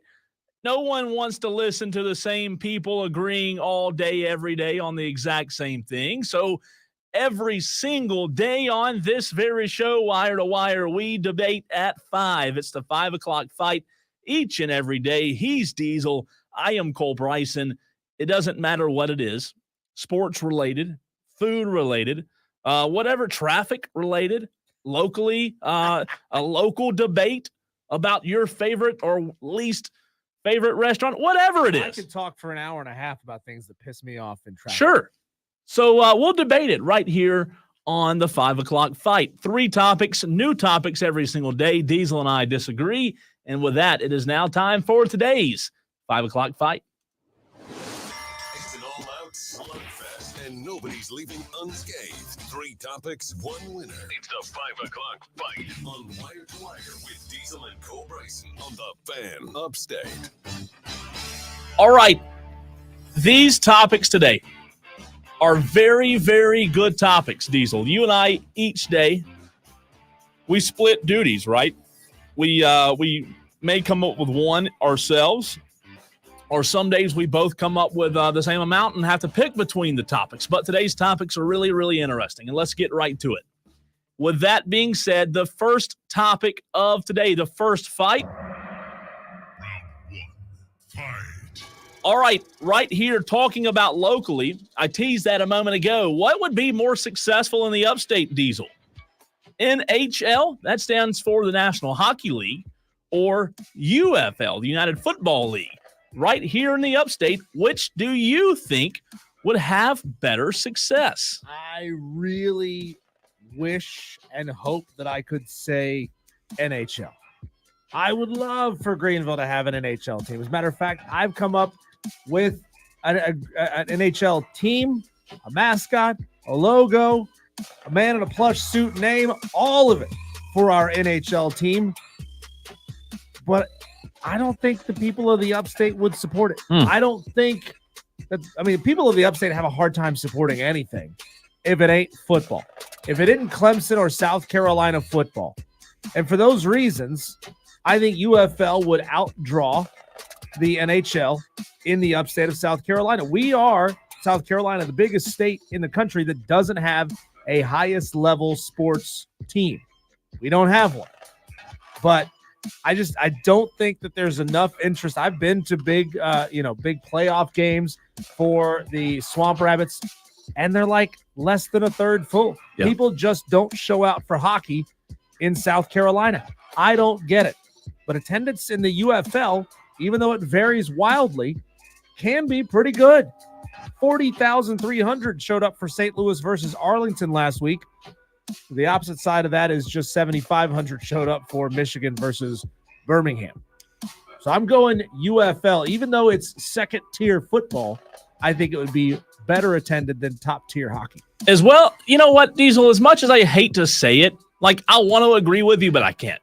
I want to agree and say that It's the law. UFL would be better here, but I do think the NHL, if they had a hockey team, a professional high-level hockey team like they have in Raleigh, is that right? Or the Carolina Hurricanes? Yep. I think that the marketability they could bring here to the state would be enormous. Again, I'm a football guy, but I have been to playoff hockey games, and I think that the upstate has seen and tasted a little bit of hockey with the Greenville Swamp Rabbits, and no disrespect to them because they're wonderful. However, a playoff game, an NHL playoff hockey game, is something that's just hard to replicate. I think it's way, way better. But I think I know the people of the upstate, and I know that they don't come out unless it's football. They just don't. But then again, I've gone on record many times saying we need an NHL team here in Greenville because Charlotte doesn't have one. Atlanta doesn't have one. We're a couple hours away from Nashville. We're a couple hours away from Tampa. We are in the Goldilocks zone as a perfect place to put a highest level sports team I just don't think we would ever. I don't think people would support it. I would love for it to catch fire and be as popular as Predators hockey has been in Nashville. I mean, Nashville wasn't a hockey market before either. Yeah, but it caught fire. I just don't know that the people of the upstate would do the same thing for what I've named the Carolina Reapers. Their logo would be a chili pepper, and their mascot would be like a Grim Reaper holding a flaming chili pepper. That's badass, but I don't think we'd ever have it. The only reason I do believe it would work is because of the amount of people that are moving into the area. Yeah. The upstate and Greenville in particular, it's one of the fastest growing cities on the East Coast. And today, if we think it's crowded today, just wait 10, 15 years from now. 35,000 new people every year move to the Sure. upstate. And I think because of that, I think that the NHL one day, maybe not soon, but one day, I do believe it may work. All right, let us know who wins round one, UFL or NHL. Let us know on the stream. Also, let us know on the text line 71307. And now it's time for Round 2, fight. All right, we talked about this yesterday as I went to the Clemson spring game over the weekend, Diesel. Round 2 fight debate, if you will, will Cade Klubnik go down as one of Dabo Swinney's biggest busts? Ooh, that hurts. Sadly, yes, he will. Have you ever seen the movie Rudy? I have. Do you remember what the wise janitor once said about Rudy when it came to believing in himself? He says, if it hasn't happened by now, it ain't gonna never happen. And that's how I feel about Cade Klubnik. Cade would have popped by now. If he hasn't popped, if he hasn't turned this corner of cleaning up all these DA mistakes that he makes, and you were there at the spring game. We had people texting into the show, tweeting into the show, telling us the same thing. In a highly scripted environment, Cade was still making DA mistakes. If he hasn't cleaned those up by now, it's never going to happen. He was so highly touted. I think ultimately he'll go down as a bust as a quarterback for Clemson because he's being compared to Trevor Lawrence and Deshaun Watson. So I'll say this. I hear you. However, even though I do not think Cade played well at all Saturday, I do think we have to understand that it was a spring game, that he didn't have Maffa, that he didn't have his full offensive line, and I'm being optimistic. But I do believe Cade will be better in 2024 than he was in 2023. I really do believe that a lot of quarterbacks take a leap, a significant leap, from year one of being a starter, full-time starter, to year 2 of being a starter. And I think you'll see that this year from Cade. So to protect a lot of legacies, guys like Cole Stout, I'm just kidding, not throwing any shade at Cole Stout, but to protect others' legacies of being Dabo's biggest bust, I will say no, he does not go down as being Dabo's biggest bust. And Clemson fans, you better hope I'm right. You better hope I'm right on this one because it would not be good. All right. If he's just serviceable this year, sure, loses you a game or two, makes dumb mistakes that maybe cost you a game down the stretch, are you willing to give him another year as the starter, especially when you got Pierman behind him? That people, hey, the most popular guy on campus when you're losing is always the backup quarterback, right? People will be calling for Pierman to take over. They will be. They will be. All right, a ton of texts and messages coming in on the stream, but before we get to them, we have to get to Final round, fight. All right, this is the one. This is the most controversial topic we'll ever talk about. This is the biggest debate in the history of Wire to Wire, Diesel. The most controversial thing is that you just said controversial. Sure, controversial. It's the biggest debate we'll ever have on the program. Bigger than Mayo Ranch? Sure, because there's no way you'll ever convince me otherwise. But bacon served best, Diesel, floppy or crispy?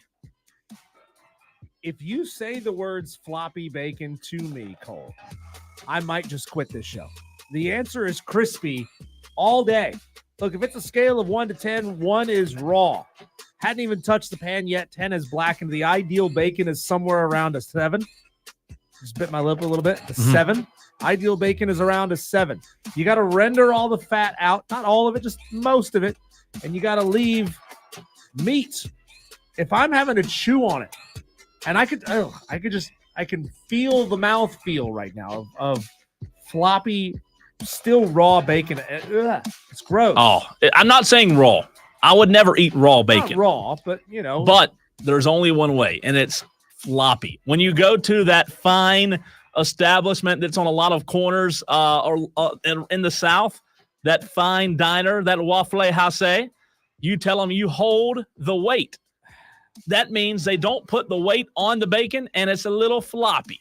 I would never eat it raw. But for the record, Dear God, floppy bacon is the only way to eat bacon. P Digits on the stream says no one likes flaccid bacon. I do, P Digits. I do. I love it. So a scale of 1 to 10, Cole, what is the ideal bacon cook? 4. Oh, my God. Yeah. You want to have to chew on it. You want to Sure. You want to bite into it, and then when you try to pull the other piece of bacon away, you want there to be Resistance. sinew attached. Sure, a little resistance. I like it. Yes. Hell no. Give me a little floppy in my bacon. With JD that, says, I said limp bacon on a text. Madcraft says Diesel with the sweep. Break out the oh, braids. Madcraft, come on.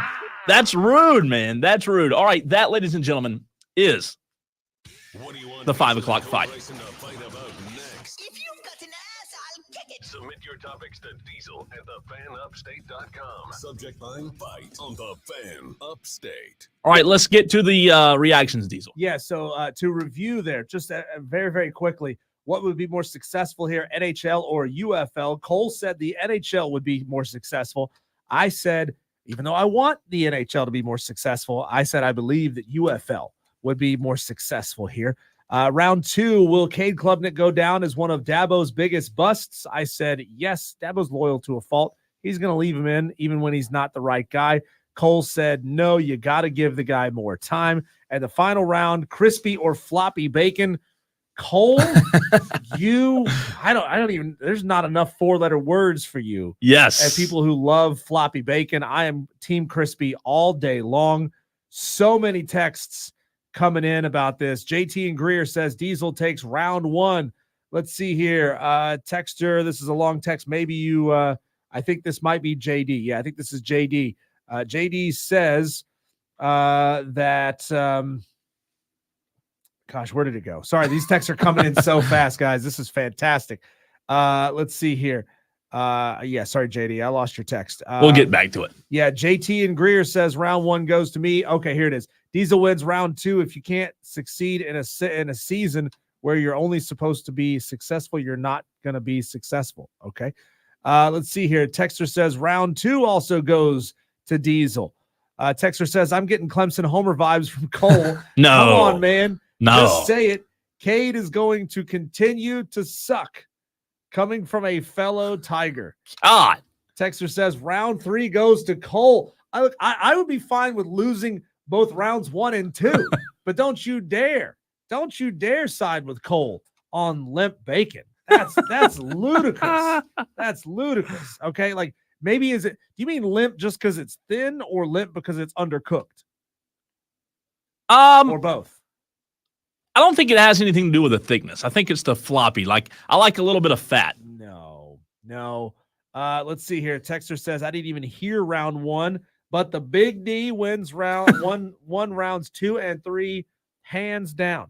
Texter says crispy. I want that crumble when I bite my bacon. Texter says, so there are 2 weirdos in this world, Cole and my wife.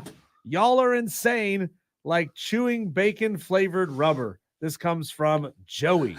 That's awful. Come on, Joey. You guys are awful. Just try it, Joey. Just try it one time, will you? Texter says, I feel like I'm chewing rubber. So that's 2 different texters compared floppy bacon to rubber, Cole. It's so good, man.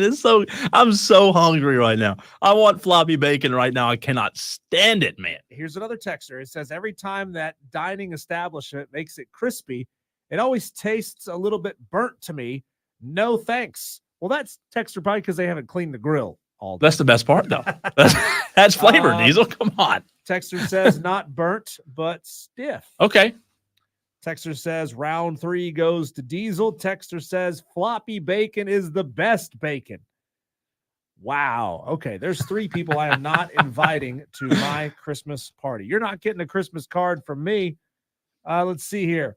Texter asks, was a UFL game really 40,000 or did they have a Clemson graduate counting the attendance like the spring game?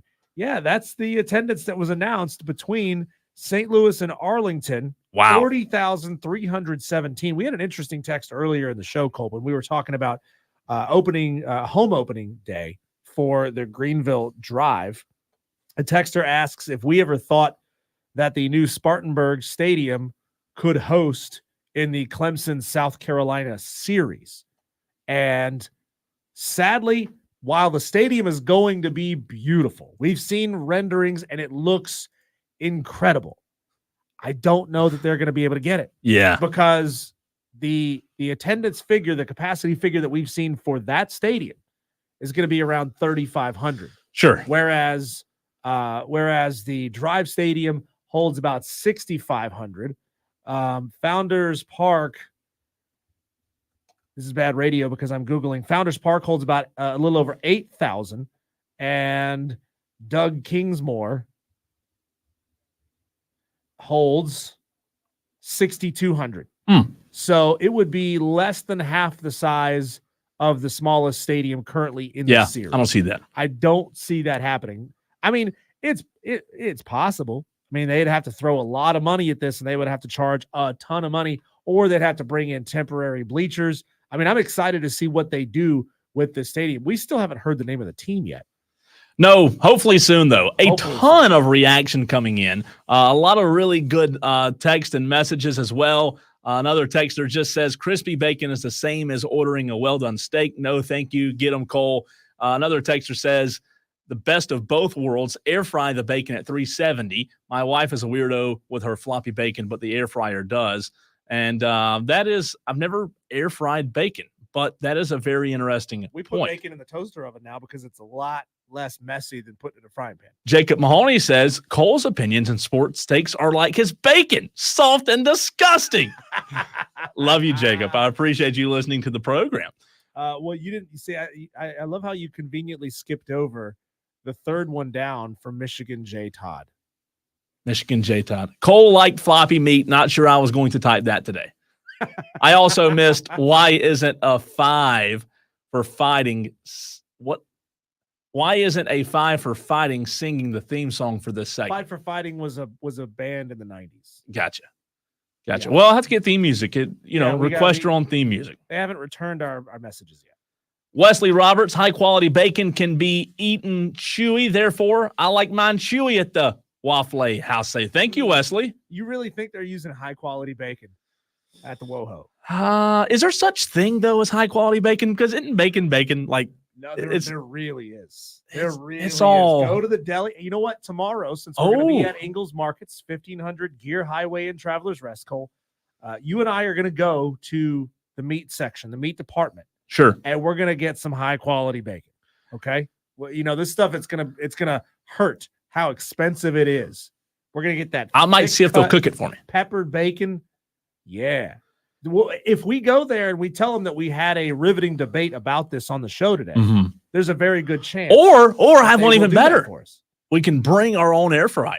We can let the fine folks at Ingalls decide this for us. Sure. I think ultimately what's better, floppy bacon or crispy bacon, comes down to what our friends at Ingalls have to say. Would they frown upon us if we literally brought our own air fryer in Ingalls?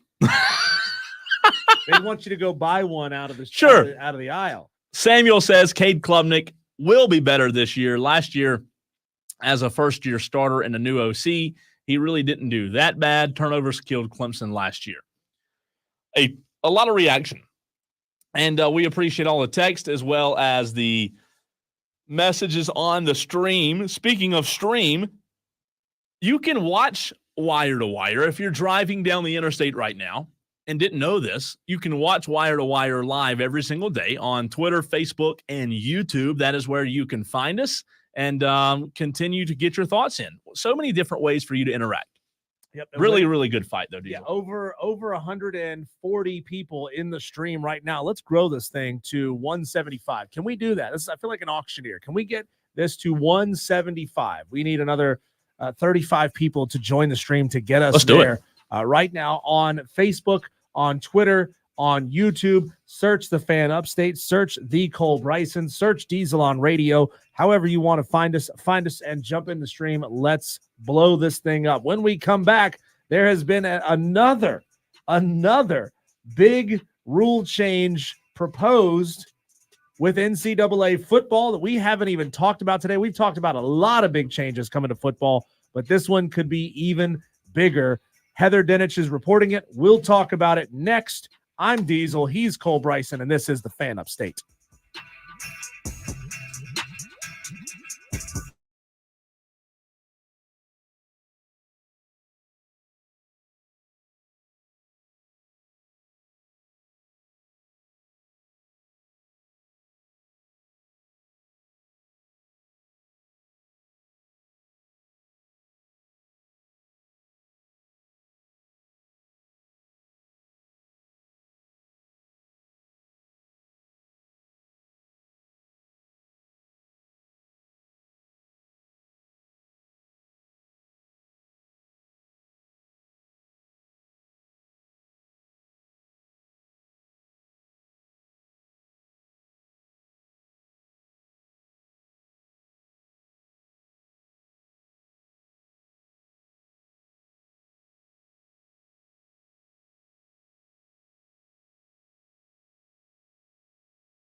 No matter how you're listening, whether it's live on the air at 97.7 FM in Spartanburg, 97.1 FM, or 97.7 FM in Greenville, 97.1 FM in Spartanburg, online on the free Odyssey app at thefanupstate.com, or after the fact on any one of the myriad of ways that you can find us. Thank you for being here. If you can, throw us a follow, throw us a like, throw us a subscription. And if you get to review our show, then make sure you speak positively of us. All of those things help grow what we're doing here on Wire to Wire with Diesel and Cole Bryson. Cole, we talked earlier in the show about all of the legal issues that the NCAA is facing. You and I both know that they are in some serious doo-doo. It's like that scene from the Never-Ending Story where the horse is sinking into the quicksand and Atreyu's trying to pull him out. That movie right there, that scene, I think, probably stole my childhood. Mm-hmm. Like I was blissfully unaware about the human condition until that scene happened, and then I was like, "What's going to happen to the horse?" Yeah, so that happened. The NCAA is in a rough spot, but this may be the NCAA's attempt at getting some positive momentum back for themselves, or they just realize there's nothing we can do about it anymore. And so if you can't beat them, just give them everything they want.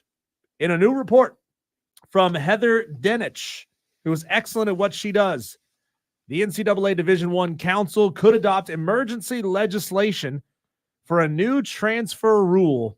Everybody loves the transfer portal. That would allow all undergraduate athletes to transfer and play immediately if they meet specific academic requirements. The proposed legislation would not limit the number of times an athlete can transfer.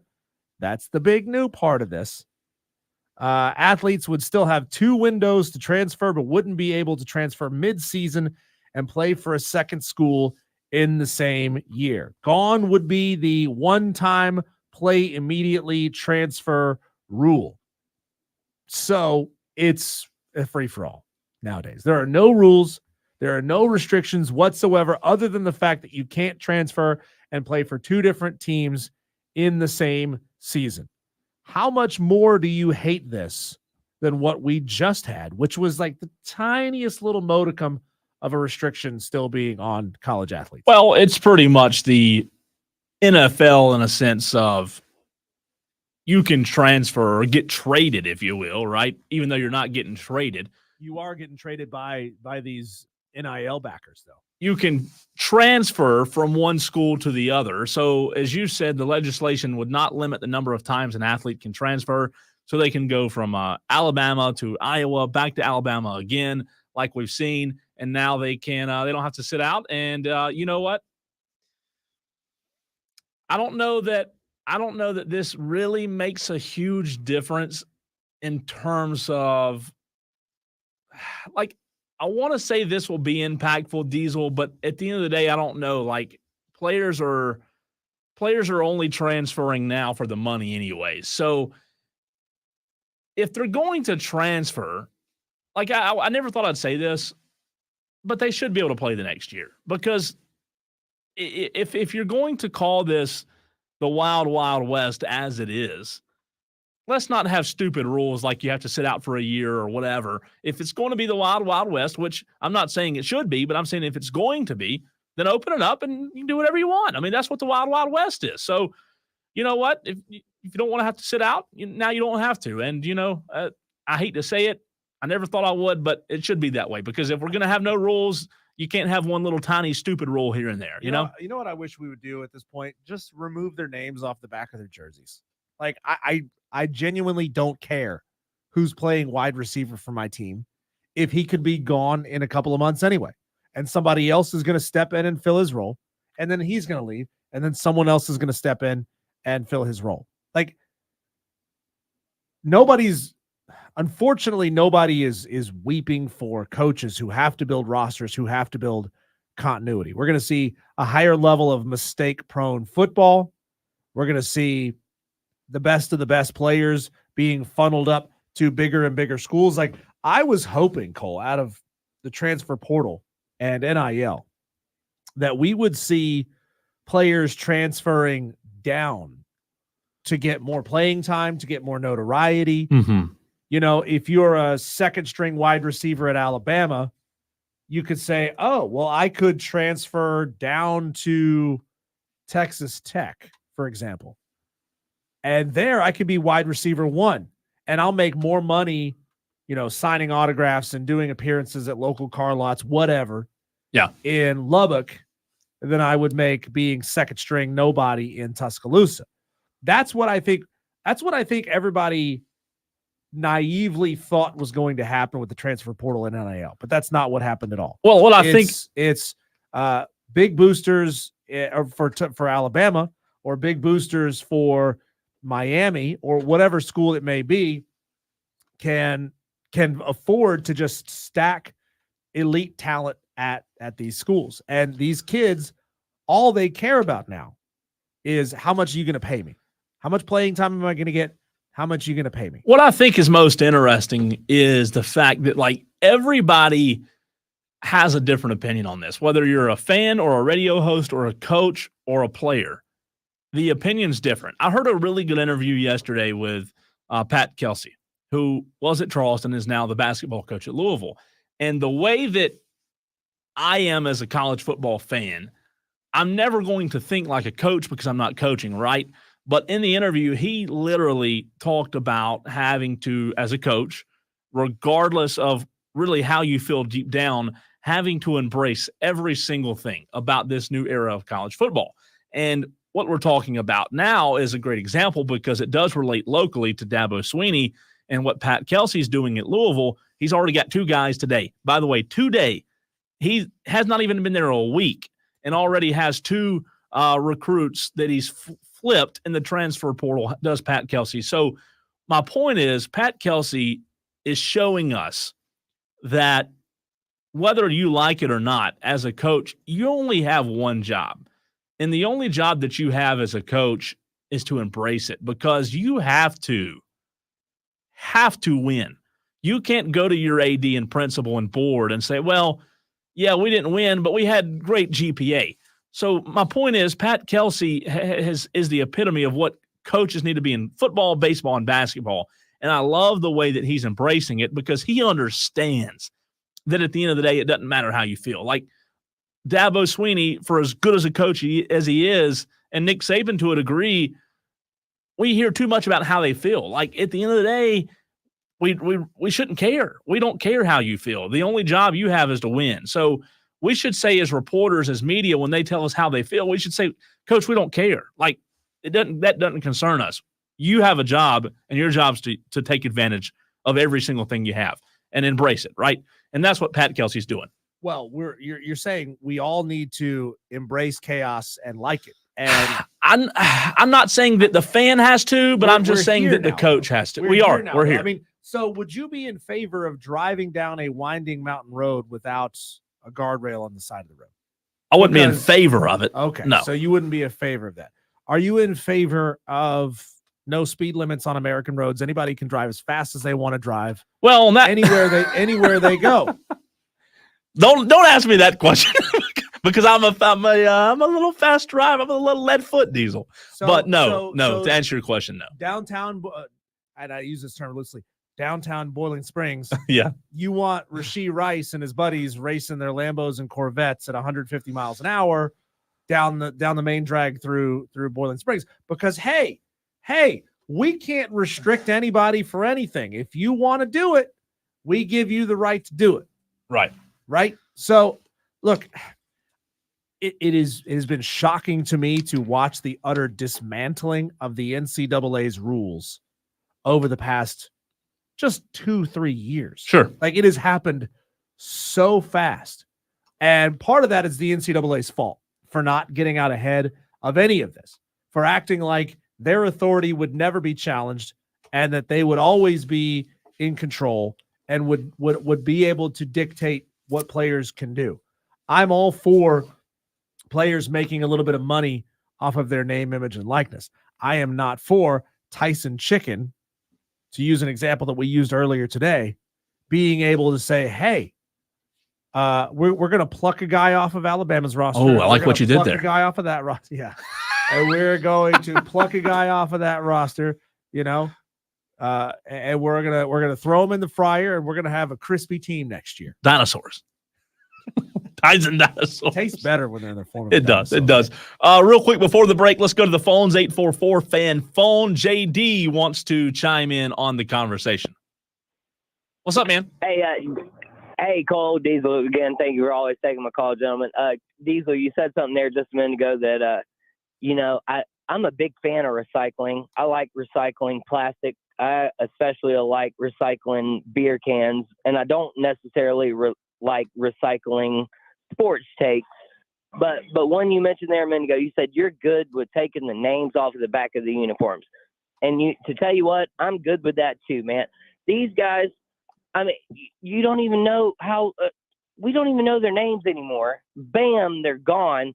So here's what I'm for. I'm for putting the names of the waitresses on the Waffle House uniforms for the people that cook coal, floppy bacon, or whoever cooks coal, cooks diesel, crispy bacon. Let's put their name on the uniform because they're more important than these football players that we're going to pay $1 million a year. They won't even score a touchdown. They'll come get a free haircut. And you guys are killing it. I just had to chime in. Thanks, JD. We appreciate those are the you. Real stars. Those Waffle House waitresses and short order cooks. I don't know how they do it. They deserve the NIL. Don't tell them that, please. They deserve the NIL Diesel, deals. do not say that. Yeah. Don't tell them that. Here's what we should do. Instead of putting names on the back of the jerseys, why don't we just put all the places that they've played before? We'll stitch a little line through it. Be like, he's playing for Oklahoma State now, but prior to that, he was at Purdue, line through it. Then he was at Eastern Michigan, line through I like that. it. Then he's here. Okay. Or just put Trader. All I care about is money. Yeah. Money bought me. I like that too. Yeah, let's just put their sponsorships on their jersey like it's NASCAR. How about that? All right. Speaking of food, coming up next, the only sports conversation you need to be having tonight with your friends or family, the Masters Champions Dinner. Every winner picks the Masters Champions Dinner for the next year. What dinner, if you were, let's just pretend, because this is you obviously pretending here, if you were the Masters champion and you got to have this huge display of food for all of the former Masters champions, Diesel, the Tolos, what is your spread? We'll talk about it next. He's Diesel. I'm Cole Bryson right here on the Fan Upstate.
Well, we did have some news come in during the break. We love news. News is great. News is riveting. And this news, we debated it yesterday on the 5 o'clock fight, every day at 5 p.m. right here on this very show, Wire to Wire. But the men's game last night fell short. If you know a thing or two about falling short, the men's title game averaged 14.82 million viewers last night. A lot of viewers. However, It's a good number. it is a good number. It was not enough to pass the 18.87 million views who watched the women's game. So, I haven't been proven so wrong so quickly in a while. well, that's great for the sport. Like, that is Yeah. fantastic. It really is. All right, the question that I asked coming in, I already have several reactions, several texts, and a couple of messages on the stream. I figured that with this being a food topic, it would get a lot of riveting responses, right? The Masters, the champion dinner, the champions dinner at the Masters. It's tonight. John Rahm won last year, the now live golfer. John Rahm's dinner is tonight. So he picked the dinner for tonight. We've seen all kind of different dinners presented at the Masters a couple of years ago, a really weird one. I forgot who won, but some good ones and some bad ones. Would you want to go something that is selfish for you, something that you love, just a whole room filled with floppy bacon? Yeah. Or would you feel pressured to put together a menu that is like a crowd pleaser? That's a good question. I think I'd have probably 50-50. I'd probably go a little bit of both there. Like, for me, and we'll get to all of the other messages coming in on your array, your spread, if you won the Masters, you would walk in the door and it would be 100% seafood.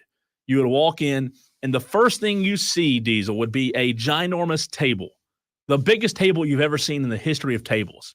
And on that table would be crab legs all the way to the ceiling tile. Like So king crab legs. the biggest you can Not get. the little ones. No, the biggest you can get. All the way to the ceiling tile.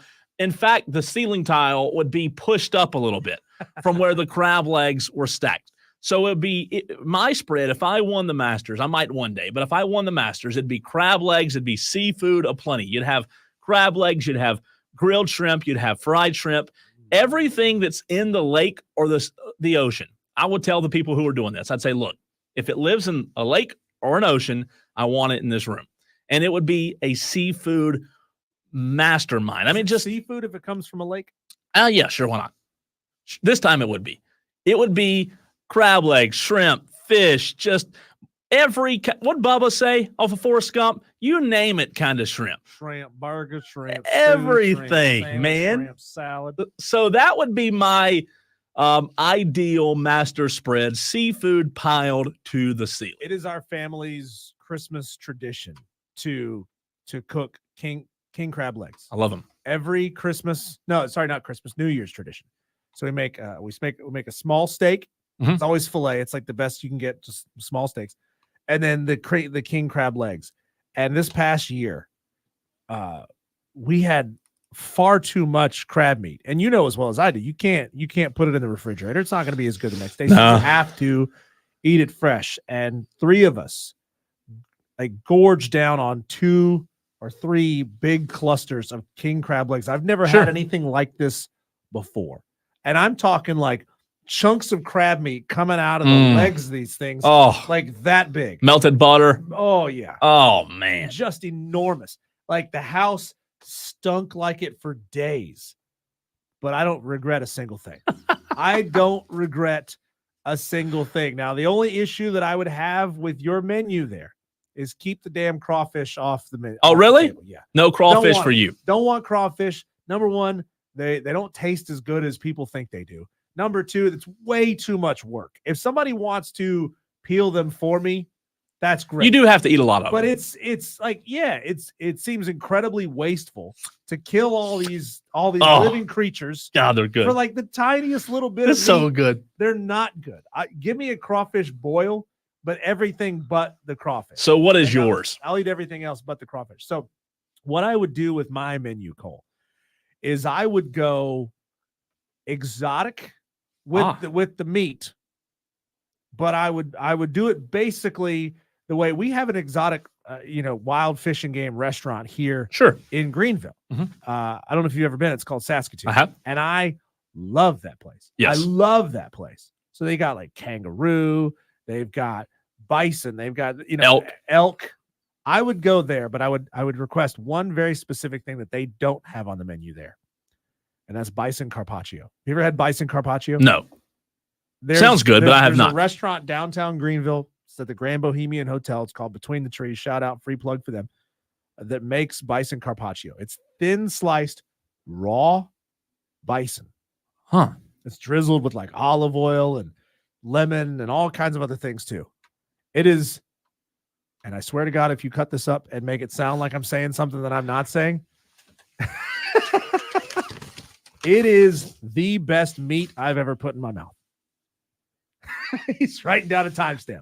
He's writing down a timestamp. No, I was writing down that phone call. Josh Pate says immunity. Anytime Josh Pate says something that he knows is going to be used against him, he pleads for immunity. I like yours though. I would go. Yeah, I'm with it. I would basically go the menu there with the elk. I like and the deer and the venison and all that great stuff. I would want it to be a natural menu that you can't get anywhere else. No, I like those that menus anywhere else.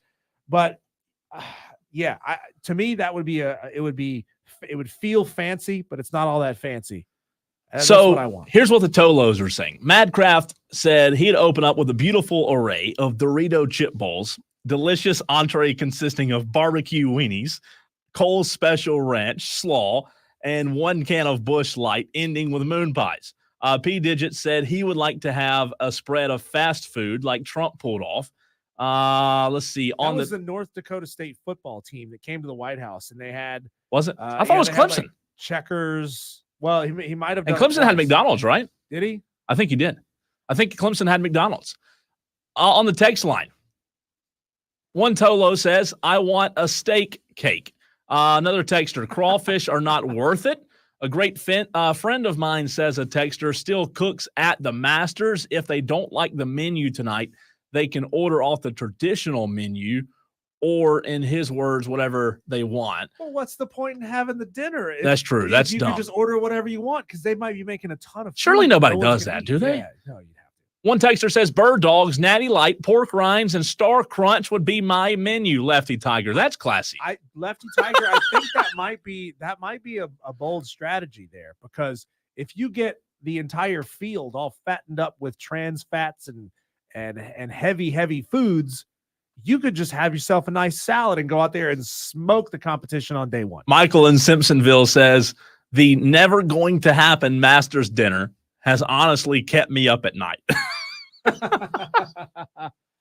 P. Digit says the kangaroo steaks there are really good. He's talking about at Saskatoon's. I salivate now if I see a picture of one. JD in Simpsonville says ostrich and kangaroo are banging. Wouldn't that be just like, I know we all have times like where we just want to splurge, and on a weekend or whatever, you go eat out at your favorite place or you cook whatever you want. But man, that would be fantastic. Just absolutely piling it to the ceiling. I know like you would definitely not be able to eat as much as you think because you'd get full quick. And it's like shopping on an empty stomach, right? You can't go grocery shopping on an empty stomach. You'll buy the whole store. But it would still be cool to see. Crab legs. I think I might be there for 6 hours. I think I could eat crab legs for 6 straight hours because it's not a lot of meat in each crab leg. So you have to work a little bit, right? Not if you're getting king crab legs. Now the big ones? Yeah. Well, that's good too. That's good too. But the John Rahm Masters dinner is tonight. Should be interesting. Do you know what the menu is for? I have not seen John's dinner menu. Do they reveal this before the fact? They usually reveal do. This after the fact. They usually reveal it before the fact. We'll try to hunt it down. Yeah, I'm searching for it right now. They should have it out there already. This is out there on the New York Times. Okay, it's out there? Yeah, so, great. It's behind a paywall. Thanks, New York Times. Oh, man. Get out of here. We should put that in the USA 5 o'clock Today fight. has it out there. Yeah, we have fought about that. Haven't we? We'll look that up. We'll have that answer for you here coming up in just a minute on the other side of this break. When we come back, though, if you've got a daughter in sports, well, she just picked up a dub. Maybe she doesn't even know about it. This is the hot button topic of the day. We bring it back next. What move the NAIA has made to protect your daughters in sports. I'm Diesel. He's Cole Bryson. This is Wire to Wire, and we are the Fan Upstate.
JD wants to know if we can have a king crab leg eating contest tomorrow at Ingles, and is Cole Bryson buying?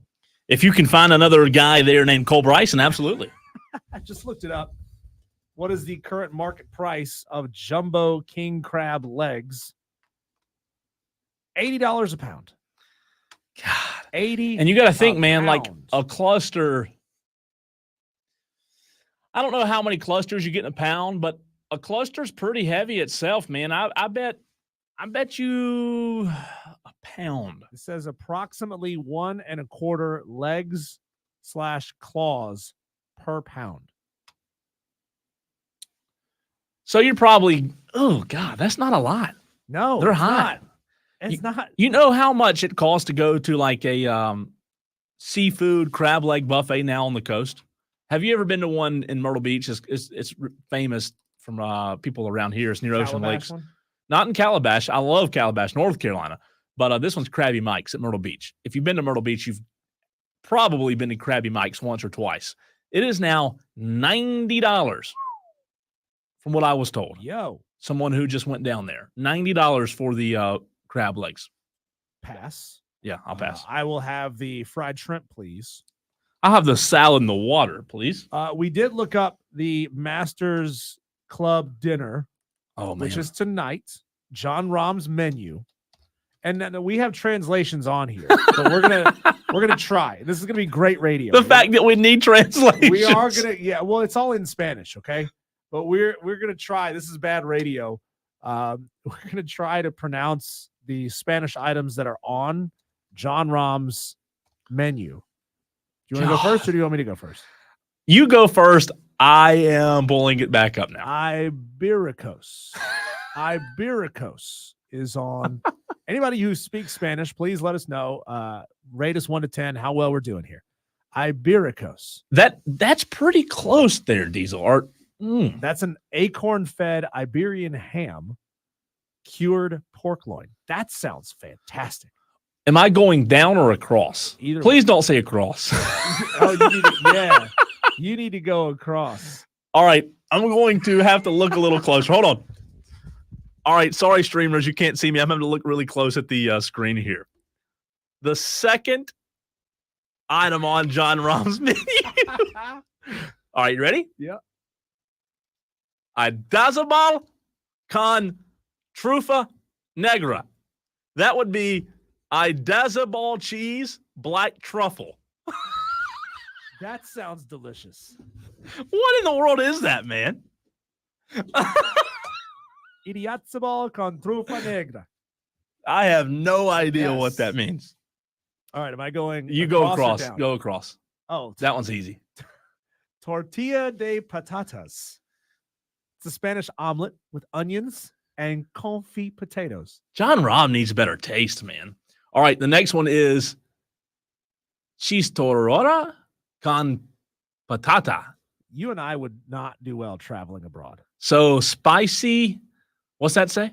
Spicy Basque. Basque. Basque. Chorizo potato. That sounds great. You get those at QT, right? No, you get them out back behind QT. Lentejas estofadas. Mama Rahm's classic lentil stew. Oh, that's his mom's? yeah. So his mom has the Lentejas estofadas. wow, his mom got a item on the menu. That's pretty slick. All right, last JD one. says, Cole, do you have vision insurance? And y'all should do this on AI. I already have contacts in, just to answer your question. This computer screen is far away and the text is small. The resolution is awful. All right, last one.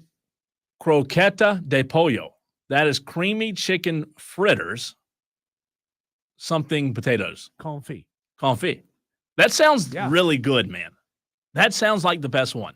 So wait a minute. Are there's those a- just appetizers? Those are just, I think those are just the appetizers. The main Oh my courses, and we're not God. going to go through all of these, but they have a Basque crab salad with potato.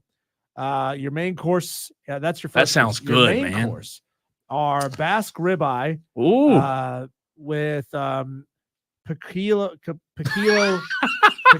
peppers. One more time. Piquillo peppers. Paquillo. That means small, right? That's picanha. That's picanha. Torbat with Navajo white asparagus is the other main Oh, course. Torbat. A puff pastry with custard and chantilly cream is the dessert, served in honor of Mr. John Rahm. Honestly, Wow. that meal sounds fantastic. It was a mouthful, though. He went highbrow.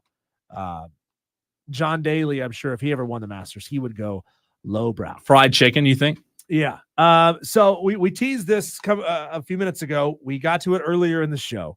If you have a daughter in sports, this is going to feel like a win for you, especially if you anticipate that your daughter has a chance to go play college athletics. Now, this is not an NCAA ruling. This is an NAIA ruling. NAIA, the National Association for Intercollegiate Athletics, which represents about 250 small colleges around the country, made a unanimous vote 20-0 that will ban transgender participation in women's sports it's the first time any intercollegiate organization has ever done this. The NAIA has ruled that no biologically born male athletes can transition and play women's sports.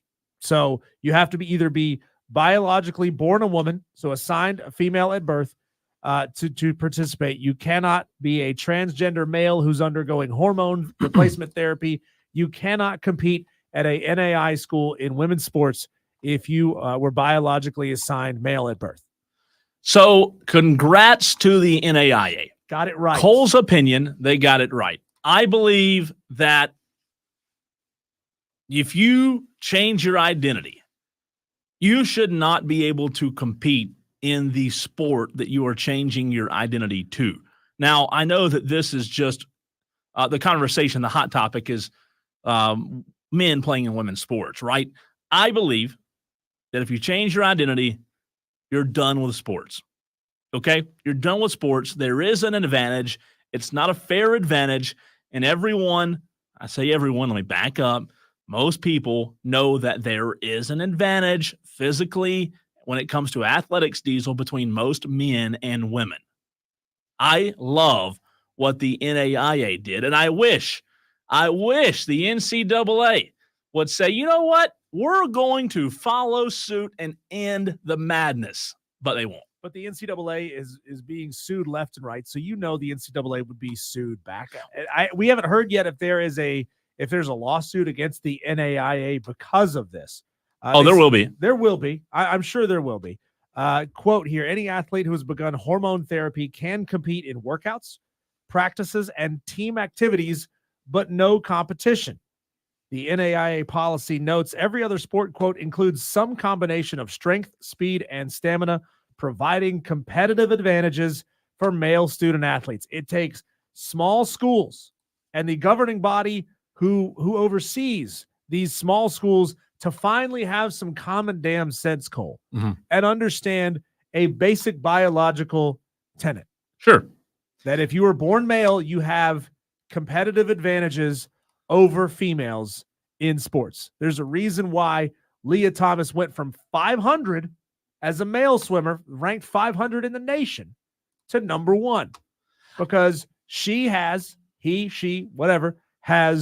competitive advantage over other female athletes. I want to be clear, and I want to make sure, I hate that I have to even say this, Diesel, but I want people to understand. When Diesel and I'm not going to speak for Diesel, but when I give my opinion on this is not Cole casting judgment on anyone who does anything with their body, okay? I'm telling you this. I'm telling you what I believe. I'm telling you my opinion. Diesel's telling you the same thing, what he believes in his opinion. I believe that when you're born, you're given your gender at birth. I believe that you should play in the sport of the gender that you were given at birth. It's not really complicated. However, we live in a crazy, crazy world. I'll just put that mildly. And I'll say, if you choose to do whatever you want to do with your body, I may not agree with it, but it's your body, right? But when it comes to sports, that is where I draw the line. Yeah, and look, we're not talking about, people who are born with physical defects at birth. The rare instances that it does happen when somebody is born with multiple types of organs, that's tragic when that happens. We're not talking about that. And I truly think that the number of people who are doing this to gain a competitive advantage is small. I genuinely don't. For now. For now. I genuinely don't believe there are a lot of dudes out there who are like, man, you know what? I'm not winning that much. Let me start taking months and months of hormones that'll change my body and ostracize me from my family and friends just so that I can go win titles. I agree. In college athletics. And that's the boogeyman that a lot of conservative leaning pundits will go down with this. They'll say, oh, they're trying to come in and they're trying to take away your daughter's trophies. They're trying to win all these. That's not why this is happening. But in the small subsection of instances when somebody just so happens to be a male athlete and decides, you know what, this is what I want to do with my life and my body, and then still wants to continue competing at the college level, there need to be guardrails in place that stop this. So, so this won't stop any of these male athletes transitioning into female from being on the team. It won't stop them from participating in practices and team activities. It just means they cannot compete on the field. Which will ultimately keep them away from it, hopefully. It says here in March, more than a dozen current and former college athletes filed a federal lawsuit against the NCAA, accusing the sport of violating their rights by allowing trans men to compete in women's sports. 24 states have laws already in place barring trans men from competing in women's sports. So, this feels like a groundbreaking, oh my God, somebody's finally getting it right situation, though like half of all states in this country already have laws that ban this, and women have already stepped up and spoken up for themselves when it comes to filing lawsuits against the NCAA for violating their rights. So this is an exciting thing for the NAIA to have the stones to step up and do this. We wish the NCAA would have the same stones as well, though. Just a few hours after the NAIA announcement, the NCAA released this milquetoast statement, quote, "College sports are the premier stage for women's sports in America, and the NCAA will continue to promote Title IX, make unprecedented investments in women's sports, and ensure fair competition for all student athletes in NCAA championships, except when it comes to women in sports. We don't really want to ensure fair competition for them. We want to ensure that we can score political points and not have sharp, pointy objects thrown at us from the LGBTQIA plus community." So how does this translate locally? How does this relate locally? Well, there was a little bit of news on Twitter over the weekend. Dawn Staley was asked about this topic that we're having. Okay. A reporter from Outkick, asked Dawn Staley, and I have a friend who was in the room, and I did talk to him afterwards, and they said it was quite a awkward type interview, right? Because of this person asking this. However, Dawn Staley was asked her thoughts on it. And regardless of Dawn Staley and what she's done for women's sports, because this does not relate to what Dawn Staley's done for the women's game, because it's incredible. However, Dawn Staley feels that if a woman wants to be in sports that was not a woman previously, then she's okay with it. Now, this turns really crazy when Riley Gaines, a former swimmer at the Kentucky. That's right, Kentucky collegiate swimmer. Thank you for clarifying. She sent out a tweet the other day after South Carolina won the national championship. The tweet got her blocked by Dawn Staley, right? Here's what the tweet said. "Major props to South Carolina and that team. Going 38-0 is virtually unheard of. But I can't help but be bummed for those girls knowing Dawn Staley would trade any of them for a mediocre boy with an identity crisis." Boom, bombshell tweet. However, regardless of how you feel about the Riley Gaines tweet, Riley Gaines didn't really say anything that was wrong, because she's just quoting Dawn Staley, paraphrasing Dawn Staley and saying, that if you identify as a female, you can play female sports. And so wait a minute here. You said that it was an Outkick reporter who asked the question. Correct. And Riley Gaines works for Outkick. That's correct. So I'm not saying here that Riley Gaines is wrong. What I am saying is that she/her employer ambushed Dawn Staley with a question, hoping that they would get an answer that would generate controversy. 100%. Yeah, 100%. That was a setup. Sure. That was a setup for question and answer, hoping that they could ride this wave of all the conversation about women's college basketball and about South Carolina, who hadn't yet won the national championship, but they knew they were going into the game, that this would have legs on social media for days to come. I think that's a little bit dirty pool. That is, she's not wrong. Riley Gaines is not wrong. The opinion is not wrong. However, it is very much dirty pool and a setup there. Joey, I see your text. I can't read that text on the radio, but yes. Okay, that's all I say. One texter says that's because Dawn doesn't have to play them, only coach against them. So, of course, it doesn't matter to her. Now, here's where I'll push back, texter, because I hear what you're saying. However, texter, and I appreciate you texting the show, being a TOLO, that stands for turn it on, leave it on. My problem with your take is she doesn't have to play against them, but she does have to coach against them. And as Diesel said a few moments ago, hopefully there's not going to be a tremendous amount of these situations. Yeah, we're treating this like it's a big old boogeyman when it's really not. Well, it's not now, but it could be one day. However, where I don't want to say an issue because everybody's entitled to their own opinion, texter, but where I do raise a question is here. Dawn Staley is arguably the most impactful coach in women's basketball history. Pat Summitt, Gino, those two laid the foundation, but Dawn Staley has just captured the world with what she's done. She's put so much work into this. And again, I'm not saying Dawn's any less of a person or less of a coach for what she thinks. Everybody's entitled to think what they want to think, right? However, I'm surprised by the fact that as much work as Dawn has put into the college game for women's, that's where I'm surprised. I'm surprised that she feels as if any man who wants to turn into a female can come on the same court as her and play. I don't know, Diesel, if Dawn Staley truly had time to think about that answer. Yeah, with I don't want to put any words in Dawn Staley's mouth, but sure. This is an opinion based on an amalgamation of interviews that I've seen with Dawn.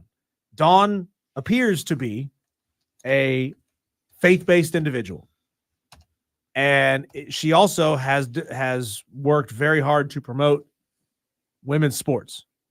So it surprises me that a faith-based individual like Dawn would take such a liberal policy or liberal stance on transgender athletes.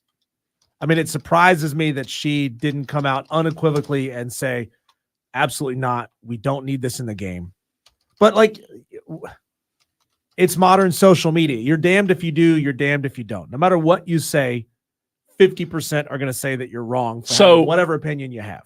Real quickly before the break, 60 seconds worth of audio. I don't want anyone thinking that Diesel and I have misquoted Dawn Staley, okay?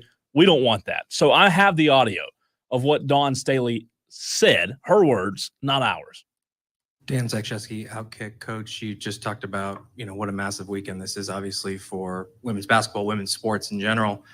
One of the major issues facing women's sports right now is the discussion topic about the inclusion of transgender athletes, biological males in women's sports. I was wondering if you would tell me your position on that issue. Damn, you got deep on me, didn't you?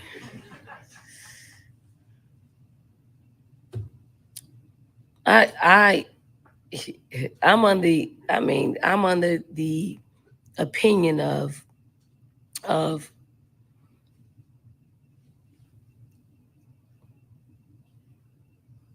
if you're a woman, you should play.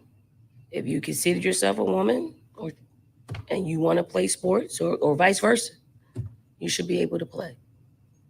That's my opinion. You want me to go deeper? Do you think transgender women should be able to participate? That's your question you want me to basketball? ask. I mean, you want to ask, so I'll give you that. Yes. So now the barnstorm of people are going to flood my timeline and be a distraction to me on one of the biggest days of our game, and I'm okay with that. So that's Dawn Staley. And She knew what he was doing. she did. And the reason I wanted to play that is because there is question. And JD brought up a good point.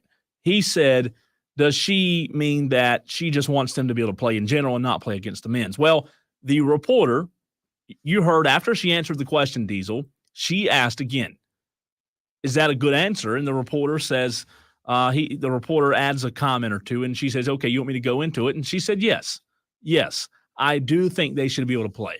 So she's not saying they should play in their separate league, Diesel. She is saying, based on the audio that we've heard, that they should be able to play in the same league as hers. Ben makes a good point here, where he says, agreed, Cole, but we must also understand that Dawn is part of the LGBTQ community because she's married to a woman. Sure. So,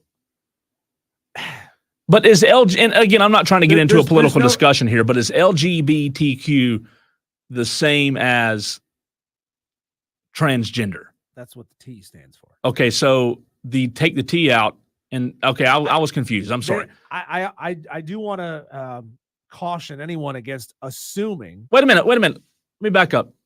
The LGBTQ, Dawn is part of the LGBTQ community? Yeah, she's gay.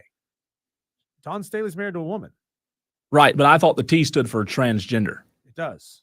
Okay. That's what we're talking about. Transgender athletes. Right, but I'm saying LGBTQ without the T means you're gay. No. Okay, I'm misinformed then, because I thought the LGBT T meant that you are now putting transgender into it. Being homosexual is different than being transgender, Correct. right? I thought Dawn Staley was homosexual. She is. I did not know that transgender Dawn was involved in anything transgender. It's a blanket umbrella term for an entire community, and that's what I was trying to Gotcha. get at. There's no reason to assume that just because you're an L doesn't mean you support every T issue. Gotcha. Just because you're a T doesn't mean you see eye to eye with the Qs. Thank you for clarifying. Like it is. I don't have much experience in It that. is an umbrella term, and I have next to no experience either. I get a lot of my information from Dave Chappelle and his comedy. Okay? I need to be a Dave Chappelle listener then. No. But like it is unwise to assume that just because you find yourself as one of those letters, and they keep adding letters all the time, pretty soon it's going to be LGBTQ LMNOP. Sure. Just because you are one of those letters, it means you support all of those letters and every issue that they are a part of. That would be unwise to assume that. Because you can't assume that you can't assume somebody's response on every single thing because until you speak to them. Sure. So just because you're an L doesn't mean that you also support trans issues. Sure. That's up for you to decide as an individual. So no, that was good clarification. I did not know that. Thank you for clarifying. I need to watch Dave Chappelle. Yes. Need to get caught up on this kind of stuff. Bisexual, gay, transgender, queer. I think that's it. And there's an IA and a plus now. I don't know what the IA plus means. That's when you get beyond my purview. AI or IA? IA. Not AI. We know AI. And we keep getting asked more and more to do this. That was a fun bit. It was fun. That was good, though, man. That's good. Listen, the reality of it is, Diesel, as much as some people don't want to talk about it, it is the forefront, right? It's at the forefront of the sporting news right now, and our job is to discuss what is at the forefront of sporting news. So a lot of good conversation. Again, I want to say before we go to break that I don't cast judgment on anyone. That's not my place, right? All I can do is give my opinion. And my opinion is they shouldn't be playing in the same league as the women's. However, we're going to get off of this. We're going to get off our soapbox. Yeah.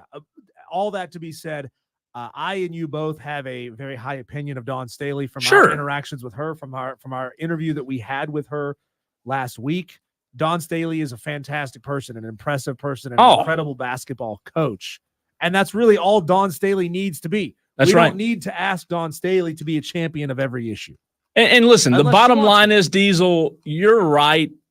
There's a lot of people who probably feel the same way, but just don't talk about it, right? On a public light, in a public forum. All right, coming up next, we're going to sit down and talk with Connor Goodson. Who is Connor Goodson? Well, I'm glad you asked. He works for hogsports.com. Diesel's going to give his best hog sound effect as we come into the next break. That's good.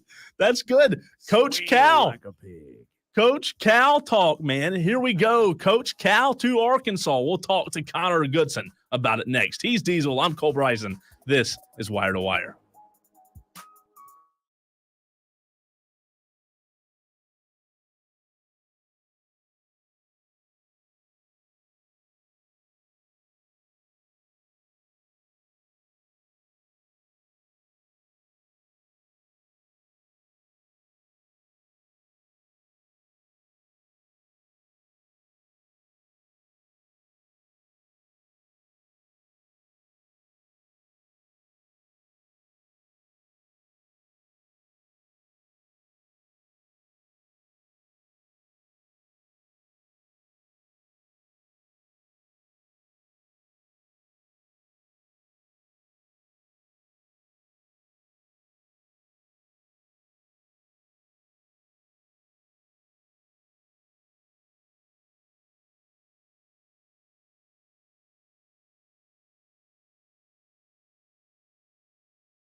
a decade, I want to say. But there's actually like a video of him when he was coaching at Kentucky. He goes to Herman's Rib House, and he's there with John Tyson, and the whole restaurant starts calling the hogs while he's there, and he's just kind of looking, having some fun with it. So we've kind of known for the longest time that there's been a relationship there. And then, it is true that Tyson is a big donor and big supporter of Arkansas athletics.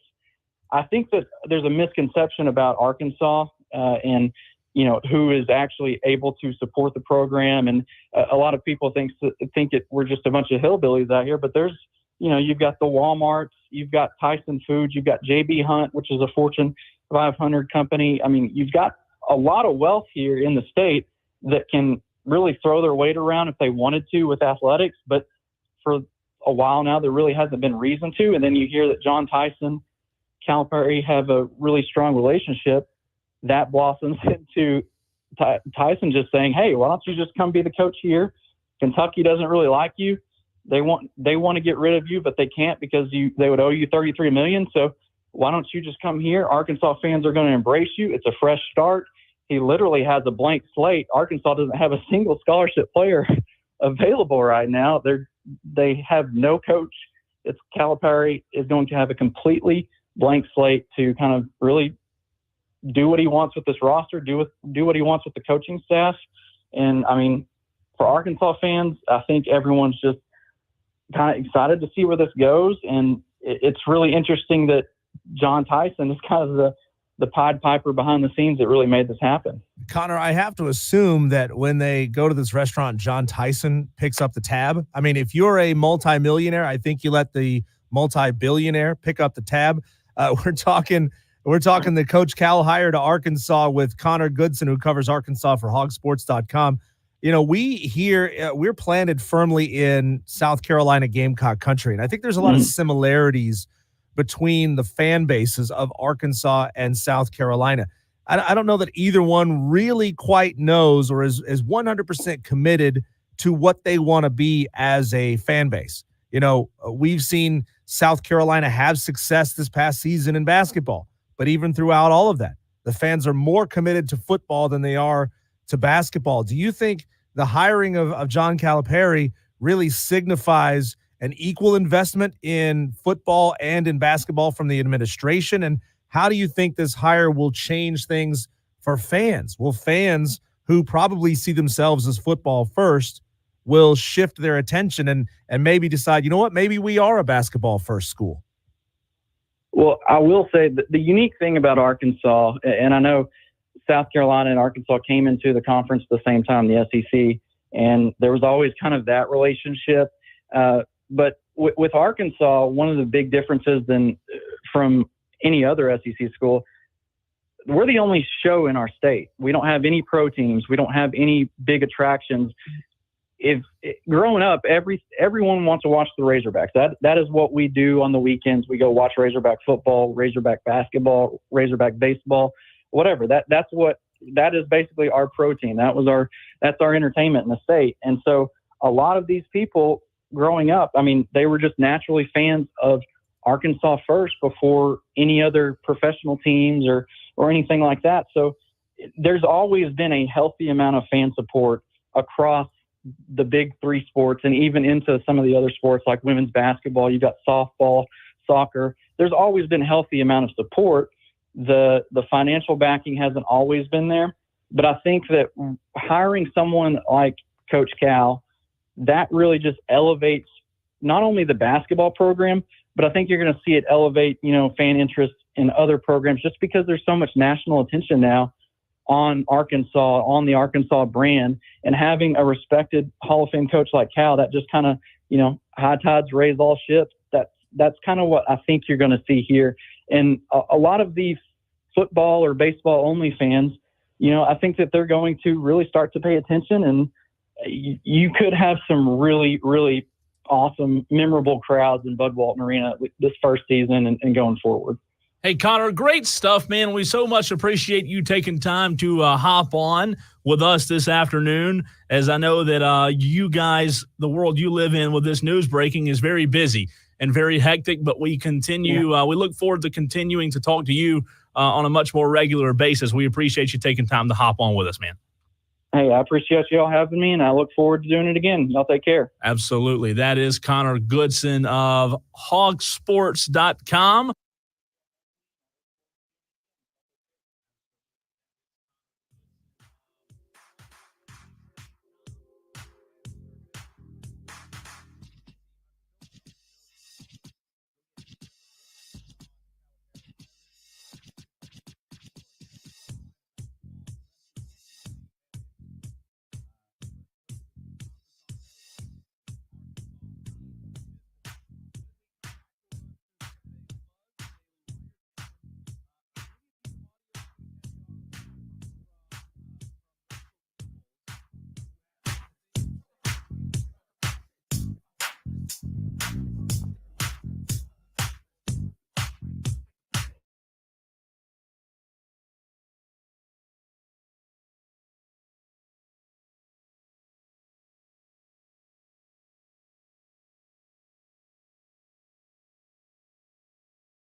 Let's get right into it. What's the buzz? It's today's Daily Wires. UConn defeated Purdue 75-60 to win back-to-back national championships.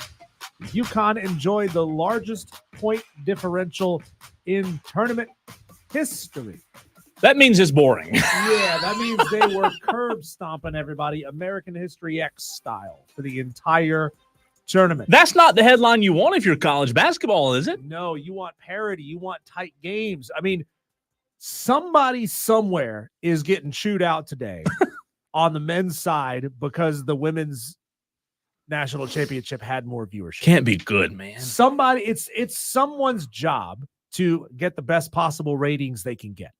And somebody is in trouble for that. It's great for women's college basketball to finally beat the men in the ratings, but somebody on the men's side is getting an earful today. Wire number 2 tonight is the Greenville Drives home opener. They will take on, I lost it there, Bowling Green. They will take on Bowling Green. I was at a Drive Bowling Green game last year, and we heckled the living hell out of the right fielder. This was at not last year. It was like 2 years ago. Diddy's birthday. Somebody, I think Diddy's at the time fiance, now wife, Ashley, who's incredible, booked him a box on top of the Green Monster at the Drive Stadium, and it was awesome. That's cool. I hadn't sat in the outfield. I still want to go. There's one level higher than Sure. that, where you're up on the roof of the building behind it. I want to sit there. That would be incredible. The Braves dropped one to the Mets last night, 8-7, after having a 4-run lead. They play the Mets again tonight at Truist Park in Atlanta. Adrian Hauser versus Reynaldo Lopez. That's the matchup of that game. Lopez was elevated from the bullpen this year to be a starter. Let's see how he does tonight against the Mets. USC Upstate is at number 2. Clemson.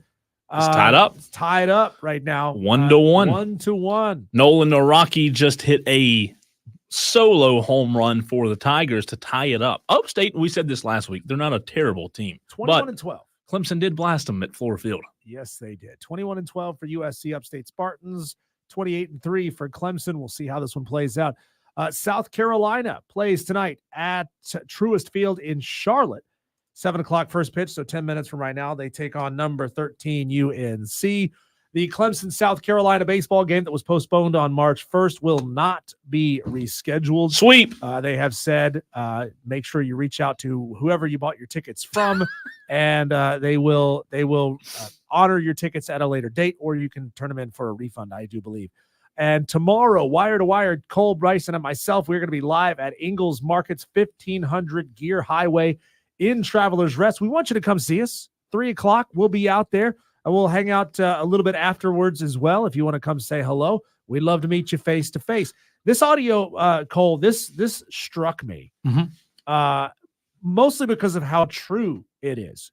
And the modern world of sports punditry, everybody is the GOAT. Everybody is better than everybody else has ever been. But Rachel Nichols threw this out there about the darling of the college basketball world right now, and it's refreshing to hear. Even if she had won, I wouldn't necessarily have said that she was the greatest of all Interesting. time, right? Breonna Stewart is a 4-time champ, 3-time player of the year. Candace Parker, 2-time champ, right? 2-time player of the year. Taurasi, 3-time national championship. I will still say Cheryl Miller, I would put her up against anyone. And Reggie Miller will tell you he's not, as a Hall of Famer, the best player in his own family. So I don't know whether you would have called her the GOAT either way. She is not the greatest player of all time in college women's basketball to me. She is the most influential player of all time in women's college basketball to me. And by the way, just because she's not the greatest of all time doesn't mean, as Don Staley says, she's one of the greats. She is one of the greats of the game. She is just not the greatest of all time. The influence she has had on women's college basketball and women's sports is going to be felt for a very long time. Skip Bayless, would you shut the hell up and stop? Yeah. Huh? That's Tell me Skip. more. Skip Bayless, would you cool it with that? That's enough. That's Skip. Caitlin Clark is an all-time great. I did like hearing but that. She is not the GOAT, says Rachel Nichols, who is my original sports pundit crush. She does a good job. Yeah. She really does. I'm a big fan of Rachel Nichols. Thanks for enjoying the show with us today. Thanks for hanging out. Thanks for listening after the fact. If that's what you're doing, we'll be back to do it again tomorrow from Ingalls in Travelers Rest. Tolo.